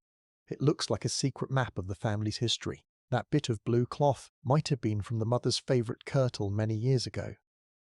That bit of red might have been from a child's first cap. Now, those memories are working together to keep the current generation warm. It is a very humble and beautiful way to live. Everything has a purpose, even the things that seem broken. You move your hand further down the beam and find a spot where the family has used wet clay to seal a larger hole. The clay has dried and cracked a little, but it still holds firm. You can see the thumbprints of the person who pressed the mud into place. You imagine the father doing this work on a dark November evening, his hands cold and muddy, while his children watched from the hearth. He was building a wall of safety for them. In the night shift, the most important work is often the work you do before the sun even goes down. The smell of the wall is earthy and a bit musty. It smells of the forest floor and old, damp fabric. It is the smell of a house that is part of the earth. You realize that these walls aren't just barriers, they are breathable. They let a little bit of air move so the room doesn't get too stagnant from the smoke, but they stop the bite of the winter. It is a very delicate balance. You feel a deep respect for the cleverness of these people. They don't have fancy insulation or modern windows, but they know how to use the things nature gives them to stay cozy. You see a small bunch of dried mud that has fallen to the floor near your boots. You pick it up and feel how light it is. It is full of straw and hair, making it strong like a brick. You think about how many times this wall has been patched over the years. Every spring, when the rains come, some of the mud washes away. Every winter, the wood shrinks and new cracks appear. The night shift house is a living thing that needs constant care. It is not something you just build and forget. You have to keep feeding it with moss and cloth and clay. You look back at the bed. The red light of the fire makes the room look soft and warm. You realize that without these rags and this moss, the fire would have to be twice as big to keep the room warm. The family saves their wood by being very careful with their walls. It is a quiet kind of bravery. It is the bravery of paying attention to the small things so you can survive the big things, like a blizzard. You pull your hand away from the timber. Your fingertips are a bit dusty and smell of the woods. You rub them together, the sound of the grit being the only noise in the quiet. You feel a sense of peace. You are the watchman of the patches. You see the beauty in the rags and the strength in the moss. You take a slow, deep breath, the smoky air filling your lungs. You are ready to move toward the far end of the room, toward the trapdoor in the floor. You want to hear the sounds of the animals below, the secret heaters of the house. The story of the cottage is a story of mending. It is a story of using every scrap and every bit of moss to make a world that is safe. You are learning that to truly see history, you have to look at the cracks in the wall. You move through the haze, your eyes searching for the next part of the night shift story. You move your boots across the warm dirt floor toward the far end of the cottage. The air here carries a different scent, one that is thicker and more alive than the smell of dried herbs or wood smoke. It is a warm, musky aroma of damp hay, heavy breath, and the sweet, earthy smell of large animals. You stop in front of two heavy wooden planks set into the floor. This is a trapdoor, held together by wooden pegs and worn smooth by the many times it has been lifted. You kneel down on the hard-packed earth and reach for the handle, which is just a simple loop of thick, hairy rope. As you pull the door upward, a sudden rush of warm air hits your face. It feels like a soft, invisible blanket being wrapped around your head. This air is moist and very warm, much warmer than the air in the room above. You lean over the opening and peer into the dimness below. In the faint, ghostly light that spills down from the cottage, you see the large, dark shapes of the family's livestock. There are 2 cows with big, slow-moving sides and a few goats huddled together in the corner. This is the byre, the barn that sits directly beneath the living room. Keeping animals inside the house is a historical fact that was very common across Europe for hundreds of years. The people of the village were very clever. They knew that a cow is like a giant, living furnace. A large animal produces a huge amount of body heat just by breathing and digesting its food. By building their home directly on top of the animal pen, the family uses that heat to warm their floor. The warmth rises naturally, soaking into the wooden planks and the thick dirt above, turning the whole house into a cozy nest. In the night shift, the animals are not just for milk or wool. They are the family's most reliable heating system. Now take a long moment for atmospheric silence. You stay on your knees, looking down into the dark barn. The silence here is deep and rhythmic. You can hear the huff huff huff of the cows as they breathe in their sleep. It is a slow, steady sound that makes you feel very calm. Every few seconds you hear the rustle of hay as a goat shifts its weight. The air is so still that you can hear the animals chewing their cudder, soft rhythmic grind sound. It feels as if the whole house is sitting on top of a giant, peaceful heartbeat. The warmth rising from the whole is steady and comforting, a gift from the creatures to the people who care for them. You notice a specific microhistory detail near the edge of the trapdoor. The wood is stained a dark, rich color from the steam that rises every night. You reach out and touch the underside of the plank. It feels damp and very warm. This moisture is actually a good sign. It means the animals are healthy and produce plenty of heat. You can see a few strands of dried meadow grass clinging to the wood. This grass was gathered in the summer and dried to be used as winter fodder. It smells like a sun-drenched field, a sweet scent that mixes with the heavy musk of the cattle. You think about the night shift father who will climb down here in the early morning. He doesn't have to walk out into the freezing snow to check on his animals. He just has to lift this door and climb down a short wooden ladder. He will find the barn warm and quiet, protected from the blizzard by the same thick walls that protect his children. In this world, the line between human space and animal space is very thin. They live together in a partnership. The people give the animals food and a roof, and the animals give the people the warmth they need to survive the frost. You look at the cows again. Their large eyes are closed and their long lashes are still. They look very content. They are tucked into a thick bed of straw that is nearly a foot deep.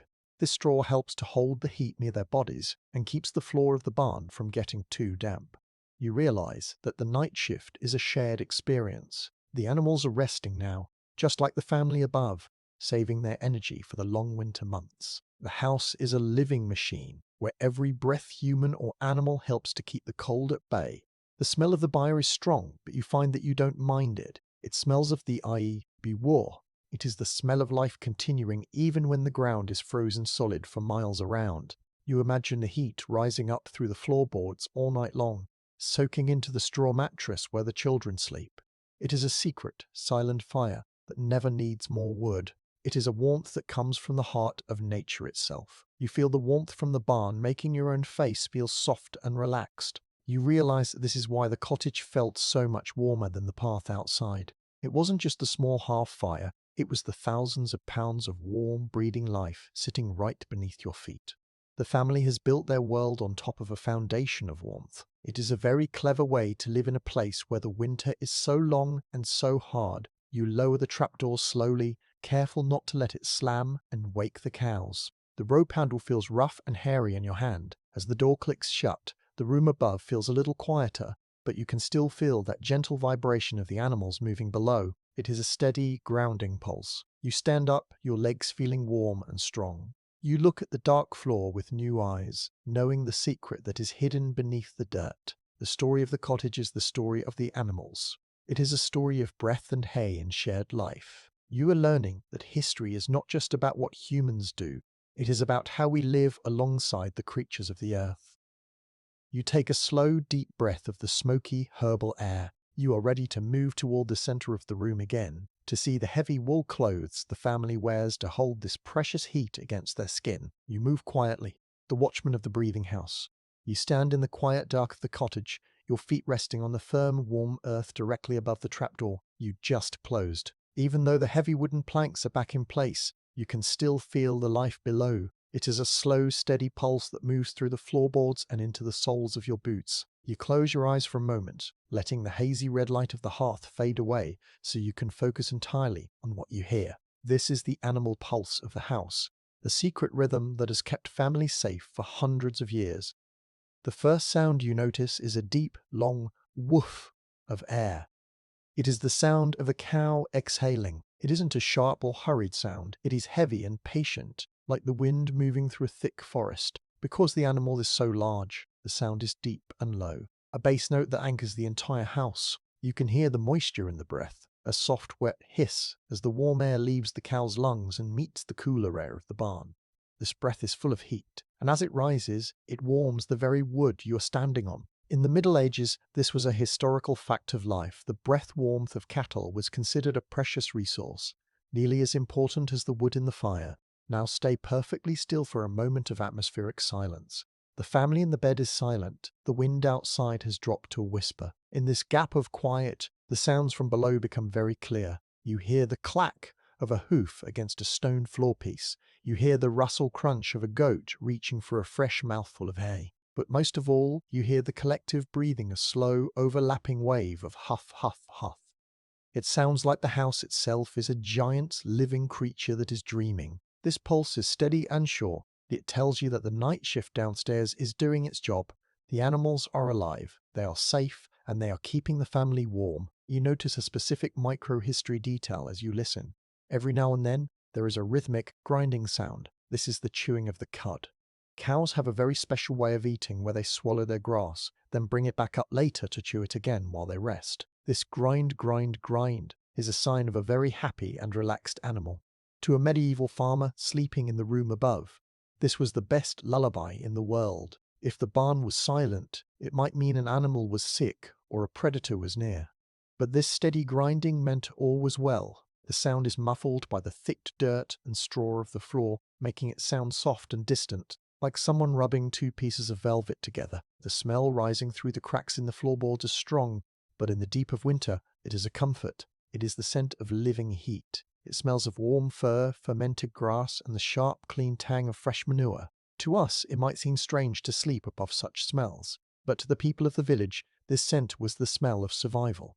It meant that their wealth, their milk, their meat, and their power to pull the plough was safe beneath them. You take a slow breath, letting the musky air fill your lungs. It feels heavier and wetter than the smoky air near the hearth. You imagine the heat moving like a slow invisible tide. It starts in the bellies of the cows, warms their thick hides, and then floats upward.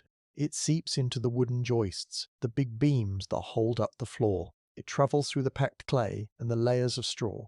By the time it reaches the family in the bed, it has become a gentle, radiant warmth that never flickers and never goes out. Unlike the fire, which needs someone to wake up and stir it, the animals provide this heat as long as they are breathing. They are the night shift that never sleeps. You look at the shadows dancing on the wattle and door walls. They seem to move in time with the breathing from below.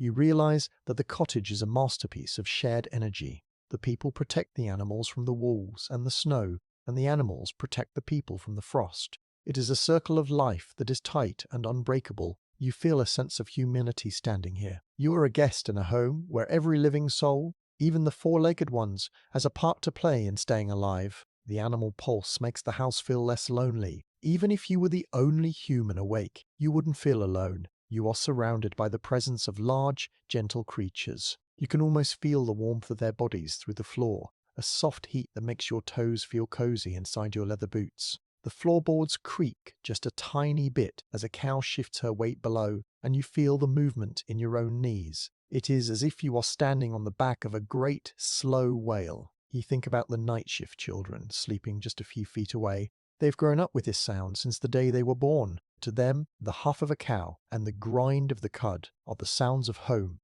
They probably couldn't sleep in a house that was perfectly silent. They need the pulse. They need the rhythm. It is the heartbeat of their world. You stand up straight and take a slow step toward the center of the room. The floor feels solid and warm. You look at the dark shape of the trapdoor one last time. You feel a deep gratitude for the animals downstairs. They are the silent heroes of the winter.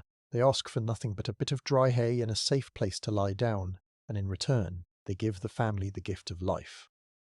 The story of the medieval night is a story of breath. It is the breath of the fire, the breath of the family, and the breath of the beasts. You are learning that to be a watchman of history, you have to listen to the things that don't speak. You move through the smoky haze, your heart beating in time with the pulse of the house. You are ready to see the clothes they wear, the thick wool that catches this heat and holds it close. You step away from the warm pulse of the floor and move toward a wooden peg on the wall, where a heavy garment is hanging.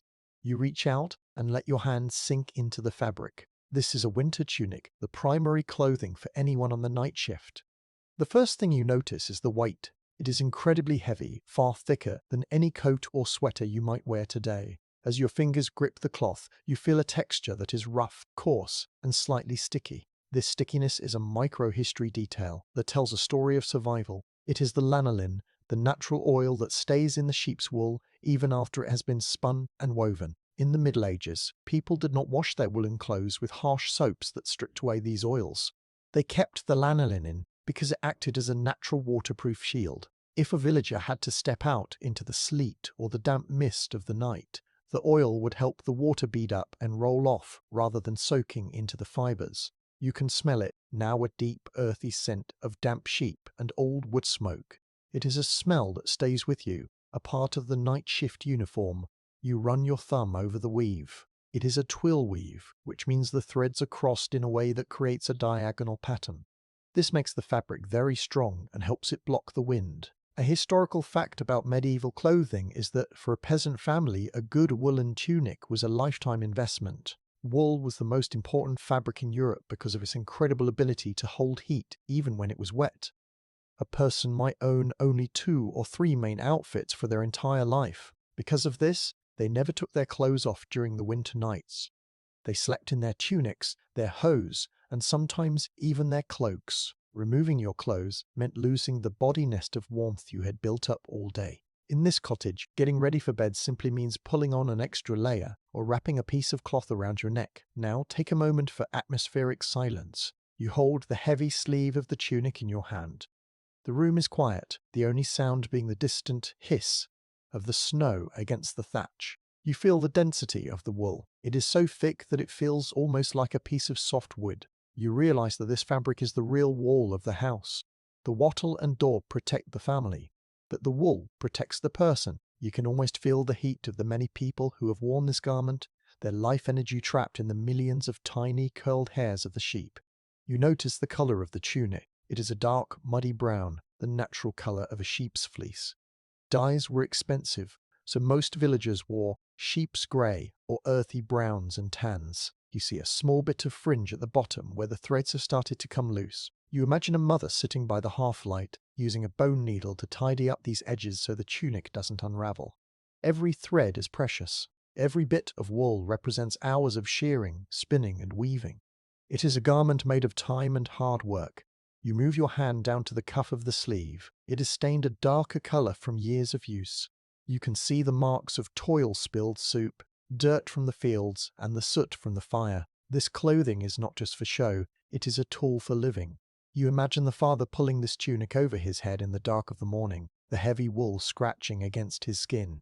It would be a bit itchy at first, but as his body warmed the fibers, the wool would soften and become a cozy cocoon. The tunic feels slightly damp, soaking up the humidity from the breath of the animals below and the steam from the cooking pot. But even damp, the wool keeps working. Unlike cotton, which gets cold and heavy when wet, wool keeps its shape and its loft, the tiny air pockets between the hairs. This is why the night shift is possible. The woolen clothes are like a living hearth that the people carry with them wherever they go. They are never truly away from the fire, as long as they are wrapped in their sheepskins. You look back at the sleeping family. Under their mountain of blankets they are all fully dressed. You can see the edge of a father's heavy cloak used as an extra quilt. You see the woolen caps the children wear to keep the heat from escaping through their heads. They look like a collection of soft, woolen hills. You realize that in the Middle Ages fashion was about thickness. The more layers you had, the richer and warmer you were. You pull your hand away from the tunic, and you feel a bit of that natural lanolin oil lingering on your skin. It makes your fingers feel smooth and protected from the dry, cold air of the room. You look at the heavy garment hanging on its peg. It looks like a person standing there in the shadows, a silent guardian of the warmth. You feel a deep respect for the sheep and the weavers who made this survival possible. The story of the tunic is the story of the flock. It is the story of humans taking the warmth of animals and wearing it as their own. You are learning that history is woven into the very threads of the clothes we wear. You take a slow, deep breath, the smell of the lanolin and the smoke mixing in your nose. You are ready to move closer to the bed again, to see the patches and the mends that show how long these clothes have been fighting the winter. You move your hand from the heavy sleeve of the tunic and lean closer to the sleeping forms on the bed. Now that your eyes have fully adjusted to the dim red glow of the hearth, you start to see the details on the family's clothing more clearly. It isn't just a sea of brown wool, it is a mosaic of survival. You see a patch on the father's sleeve, then another on the mother's shoulder, and many more scattered across the children's small tunics. You reach out and gently touch a patch on the edge of the top blanket. The fabric here is a slightly different color of faded blue that stands out against the earthy brown of the main cloth. This patch is not just a repair, it is a micro-history detail of the family lifeline. In a medieval village, you did not throw a garment away just because it had a hole. You mended it. You took a scrap from an even older piece of clothing, perhaps a tunic that was finally too small for the youngest child, and you sewed it over the tear. You can feel the stitches under your thumb. They are big, honest, and strong, made with a thick thread called twine or heavy linen. The person who did this sewing didn't care if it looked pretty. They cared if it was tight. A hole in your sleeve was a door for the cold to enter, and every patch was a way of locking that door. A historical fact about these patches is that they often showed how a family was doing. A tunic with many different coloured patches meant the family was very clever at saving every scrap of fabric they could find. Sometimes a patch might even be made of a different material, like a piece of soft leather sewn onto the elbows of a wool shirt to stop them from wearing through. This was a way of making a garment last for 10, 20 or even 30 years. Clothes were often passed down from father to son, getting more patches with every generation until the original fabric was almost hidden. Now, take a moment for atmospheric silence. You stay very still, your fingers resting on the rough blue patch. The cottage is hushed, but the wind gives a sudden sharp tug at the thatch roof above. You feel a tiny vibration in the bed frame. You realize that these patches are like a shield. Each one represents a moment when a mother or father sat by the fire, their eyes tired, carefully sewing the family's warmth back together. It is a very quiet kind of love. You can hear the rustle of the straw mattress as the father shifts his arm, the heavy patched wool of his sleeve rubbing against the linen of the bed. You notice that the stitches are not all the same. Some are neat and small, like he done during the long evenings of autumn, when there was still a bit of light. Others are hurried and messy, perhaps done in the middle of a night shift when a tear was found and needed to be fixed immediately before the fire went out. You run your fingernail over a knot in the thread. It feels hard and solid. The thread smells faintly of beeswax, which was often rubbed onto the string to make it slide through the heavy wool more easily and to keep it from rotting in the damp air. The colour of the patches tells a story of the village's trade. That faded blue might have come from a plant called woad, which was used to dye wool. It would have been a bright, beautiful blue when it was new, but years of smoke and wear have turned it into a dusty grey blue. You see a patch on a child's cap that is a pale yellow, likely dyed with weld or onion skins. These bits of colour are the only decorations the family has. They are like a secret garden of memories sewn into their winter armour. You think about the night shift mother who keeps the family's clothes in good repair. Her work basket would be full of these scraps, bits of old sleeves, tails of shirts, and frayed edges of cloaks. To her, a basket of rags is a basket of hope. It means that no matter how hard the winter bites, she has the tools to keep her children's skin covered. You feel a deep sense of respect for the patience it takes to sew through wool that is as thick as a finger. The patches also help to make the clothing even warmer. Each extra layer of fabric creates a new pocket of trapped air. A heavily patched tunic is actually warmer than a brand new one because it is thicker and has more layers for the heat to get lost in. The night shift family is literally wearing their history to stay warm. The older the clothes, the better they protect you from the frost. You pull your hand back and look at the whole bed again. The family looks like a big colourful quilt. They're a jumble of patched wool and mended furs. You realize that in the Middle Ages, nothing was ever truly broken as long as you had a needle and a bit of thread. Life was about fixing, not replacing. It was about making things last until the sun came back. The story of the patch is the story of endurance. It is a story of not giving up when things get worn out. You are learning that history is held together by small, sturdy stitches. You take a slow, deep breath. The smell of the beeswax and the old wool filling your nose. You are ready to move away from the bed now, to listen to the sounds of the house itself. You want to hear the groans of the wood and the sighs of the thatch as the deep night reaches its coldest point. You move quietly, the watchman of the mended house. You move away from the sleeping family and stand in the absolute centre of the room, right beside the cooling hearth. The red glow of the embers is very low now, barely a pulse in the dark. Without the light to distract you, your ears become much sharper. You begin to notice that the cottage is not silent at all. It is filled with a slow, heavy music made by the building itself. This is the house music of the winter night.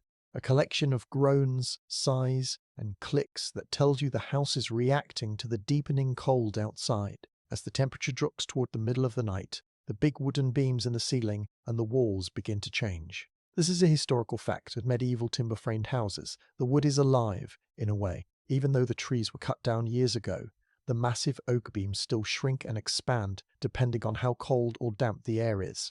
As the wood pulls inward away from the frost, it creaks and groans. You hear a loud, sharp crack from the corner of the roof, sounding almost like a small bone snapping. It isn't the house breaking, it is just a beam settling into a new position. To the villagers sleeping below, these sounds are as familiar as the sound of their own breathing. You tilt your head and listen to the thatch above you. The roof is a thick hat of dried wheat stalks, and it has its own voice. When the wind moves across the top of the house, the straw makes a soft, hissing sound, like 1,000 dry leaves rubbing together. Sometimes you hear a thud followed by a long, sliding shh sound. This is a clump of frozen snow slipping off the steep slope of the roof and falling to the ground outside. Every sound tells you exactly what the weather is doing without you even having to look out the window. The house is like a giant wooden ear, listening to the winter for you. Now, settle into a moment of atmospheric silence. You stand perfectly still, letting your own breath become very quiet. You hear the tick-tick of a tiny bit of moisture freezing inside a crack in the wall. You hear the deep thrum of the wind as it vibrates against the wattle and daub. This is a very lonely ancient sound. It makes the cottage feel like a small ship in the middle of a vast dark ocean. You realize that the night shift isn't just about the people or the animals. It is about the building itself, staying strong through the storm. The house is a shield that never rests. You notice a specific micro-history detail about the sounds. Every now and then, there is a metallic clink. This is the large iron pot hanging on the chimney crane over the fire. As the metal cools down from the evening's cooking, it shrinks, making the chain rattle just a tiny bit against the stone. This small sound reminds you of the food that was shared earlier and the warmth that is still lingering in the heavy iron. You can smell the faint, burnt scent of the pot, a mix of old vegetable stew and iron, which blends with the smell of the drying wood in the rafters. The house music changes as you move toward the walls. Near the door, the wood whistles as the air tries to find its way through the moss and the rags. It is a high-pitched, thin sound that makes you want to pull your cloak higher. Then you hear the thump from the barn below the cow, shifting her weight. That low, warm sound balances the high, cold whistle. The house is a symphony of opposites, the cold wind and the warm animals, the shrinking wood and the rising smoke. You look up into the dark shadows of the roof. You cannot see the beams, but you can hear them talking to each other. They groan under the weight of the snow, a slow and steady sound that moves from one side of the room to the other. It feels as if the house is stretching its muscles. You think about the night shift watchman who might have stayed awake in this room hundreds of years ago, listening to these same sounds. He would have known exactly which creak meant the wind was changing and which snap meant the frost was getting deeper. The silence between the groans is very heavy. It is a silence that feels full of history. You realize that this building has protected many families before this one. It has survived many night shifts. The wood and the mud have a memory of every winter they have faced. When the beams groan, it is like they are telling stories of the old days, of the great blizzards and the long thaws. You feel very small, standing in the middle of all that time. You notice a tiny patter-patter sound near the storage chest. It is a mouse, moving quickly through the straw on the floor. Even the smallest inhabitants of the house add to the music. Their tiny feet make a sound like rain on a dry leaf. The house provides a home for everyone: humans, cows, goats, and mice. In the winter, everyone is a singer in the choir of the cottage. You pull your arms in close to your body. You feel the rhythm of the house start to move your own heart. You aren't just watching the history, you are part of it. Your own breathing is now a part of the house music. You take a slow, deep breath, the smoky air filling your lungs one more time. You feel ready for the final part of the night. You want to understand how the family wakes and sleeps in waves, the secret of the second sleep that helps them endure the longest nights of the year. The story of the cottage is the story of its voice. It is the story of the wood and the thatch and the animals speaking to each other in the dark. You are learning that history is not just about what people say. It is about the sounds of the places where they live. You take a slow step toward the bedding, the creak of the floorboard under your boot joining the song of the house. You move through the haze, the watchman of the singing cottage. You stand in the deep velvet shadows watching as the rhythm of the cottage begins to shift once more. It is several hours past midnight now, that quiet time when the world feels as though it has stopped turning. But inside the huddle of the bed, something is happening. The father stirs, his heavy woolen sleeve rustling against the straw. He's not waking up because of a nightmare or a noise. He is simply entering the waking gap. This is a historical fact of life. Before electric lights, people did not usually sleep for 8 hours in one solid block. Instead, they had segmented sleep. They would drift off shortly after the sun went down for their first sleep, and then, in the middle of the deep night, they would wake up for an hour or two of quiet wakefulness before falling into their second sleep. The father sits up slowly, his breath a faint, ghostly plume in the dim red glow of the hearth. He doesn't light a candle. His eyes are so used to the dark that he can see the shapes of the room perfectly. This middle of the night interval is a very special part of the night shift. For many villagers, this was the only time they had for quiet thought or prayer. You watch him as he leans forward and reaches for a small wooden stick near the edge of the bed. He isn't getting ready for work. He is just checking on his world. He moves with a slow, heavy grace, careful not to wake the children who are still lost in their first deep dreams. He walks over to the hearth, his bare feet moving silently over the warm beaten earth. You watch as he uses the stick to gently poke at the grey ash. This is a microhistory detail, tending the heart. He isn't building a big fire. He is just making sure the embers are still breathing. He pushes a small splintered piece of oak, one of the scraps the elder brought earlier, into the glowing center. A few tiny sparks dance up, casting a brief orange light on his lined face. He stays there for a moment, crouching low, just watching the spark take hold. In the silence, this act feels like a quiet conversation between the man and the fire. Now settle into a moment of atmospheric silence. The cottage is incredibly still.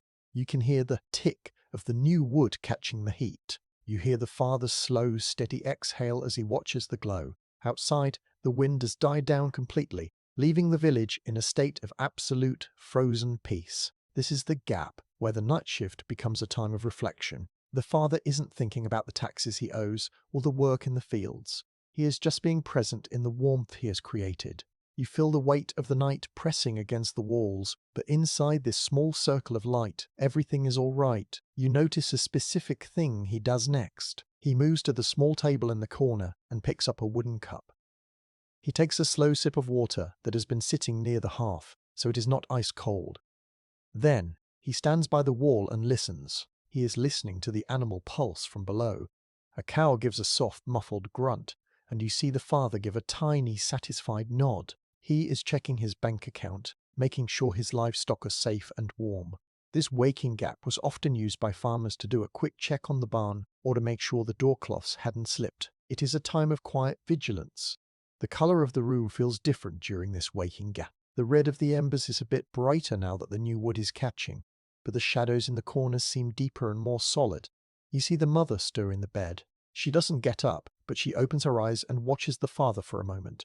They might exchange a few whispered words, not about the chores, but about a dream or a memory. This was a time for midnight talk, a quiet bonding that happened in the heart of the night when the rest of the world was a frozen void. Their voices are so low, they sound like the rustle of the straw. You watch the father return to the bed. He moves slowly, letting the warmth of the hearth follow him back to the huddle. As he climbs back under the furs and the heavy woolen blankets, he brings a little bit of the fire's scent with him, that sharp, clean smell of new oak smoke. He settles in, and you hear the crackle crunch of the straw mattress as it accepts his weight once more. Almost immediately his breathing begins to slow down and deepen. He is sliding into his second sleep. This second sleep is different from the first. Historians say it was often seen as a deeper, more restorative rest. After the quiet activity of the waking gap, the body is ready to fully surrender to the night. You look at the family, now all tucked away again.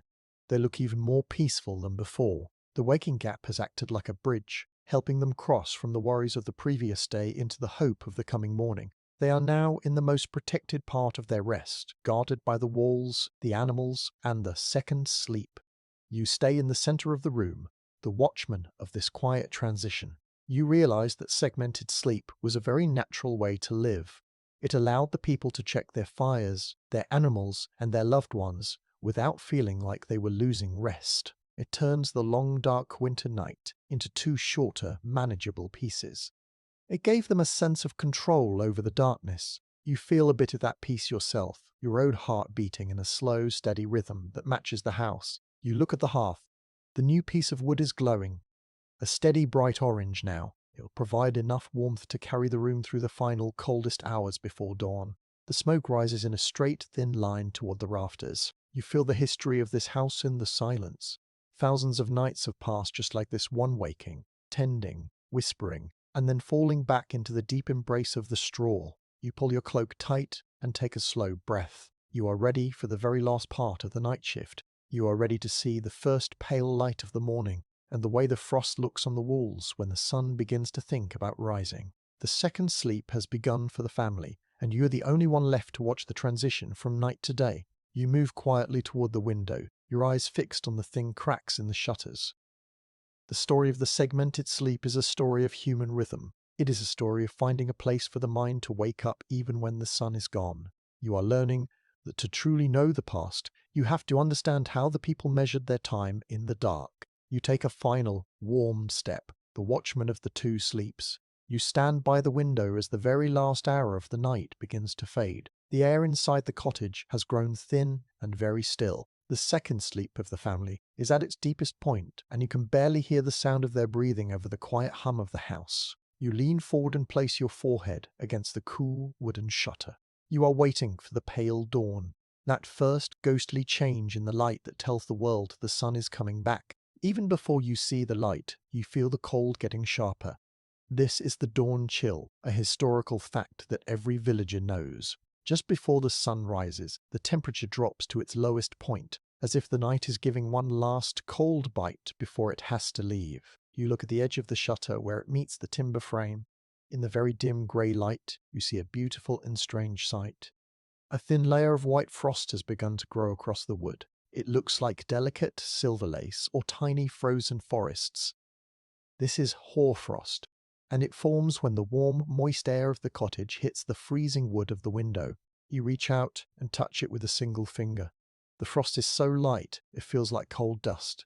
It disappears the moment you touch it, leaving only a tiny wet smudge on the wood. This frost is a microhistory detail of the winter morning. It is the winter's autograph, written on every window and door in the village.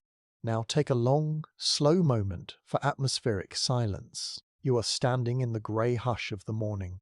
The red glow of the hearth is almost gone, leaving only a few tiny sparks under a heavy mountain of white ash. The room is no longer red or black. It is a soft, misty grey. You can see the outlines of the furniture and the sleeping shapes on the bed. Everything looks like it is made of smoke. You hear the very first sound of the morning, a single, lonely crow of a rooster from a distant farm. The sound is muffled by the thick air, but it is the signal. The night shift is coming to an end. You feel a deep sense of peace as you watch the light slowly get stronger. You look toward the floor near the bed. The dirt is covered in a very thin, shimmering layer of frost, too. The cold has finally won a small part of the floor near the walls. You think about how hard the family worked all night to keep this cold away from their skin. They used their walls, their fires, their animals, and their own bodies to create a bubble of life, and they succeeded. They have made it through the longest night of the year. You feel a sense of pride in their strength. They are survivors, and the morning is their reward. You see the father stir under the blankets. He doesn't wake up yet, but he pulls the sheepskin a little higher over his shoulder. His body knows the dawn chill is here. Below the floor, the animals are starting to wake up too. You hear a cow give a long, low moo that vibrates through the boards.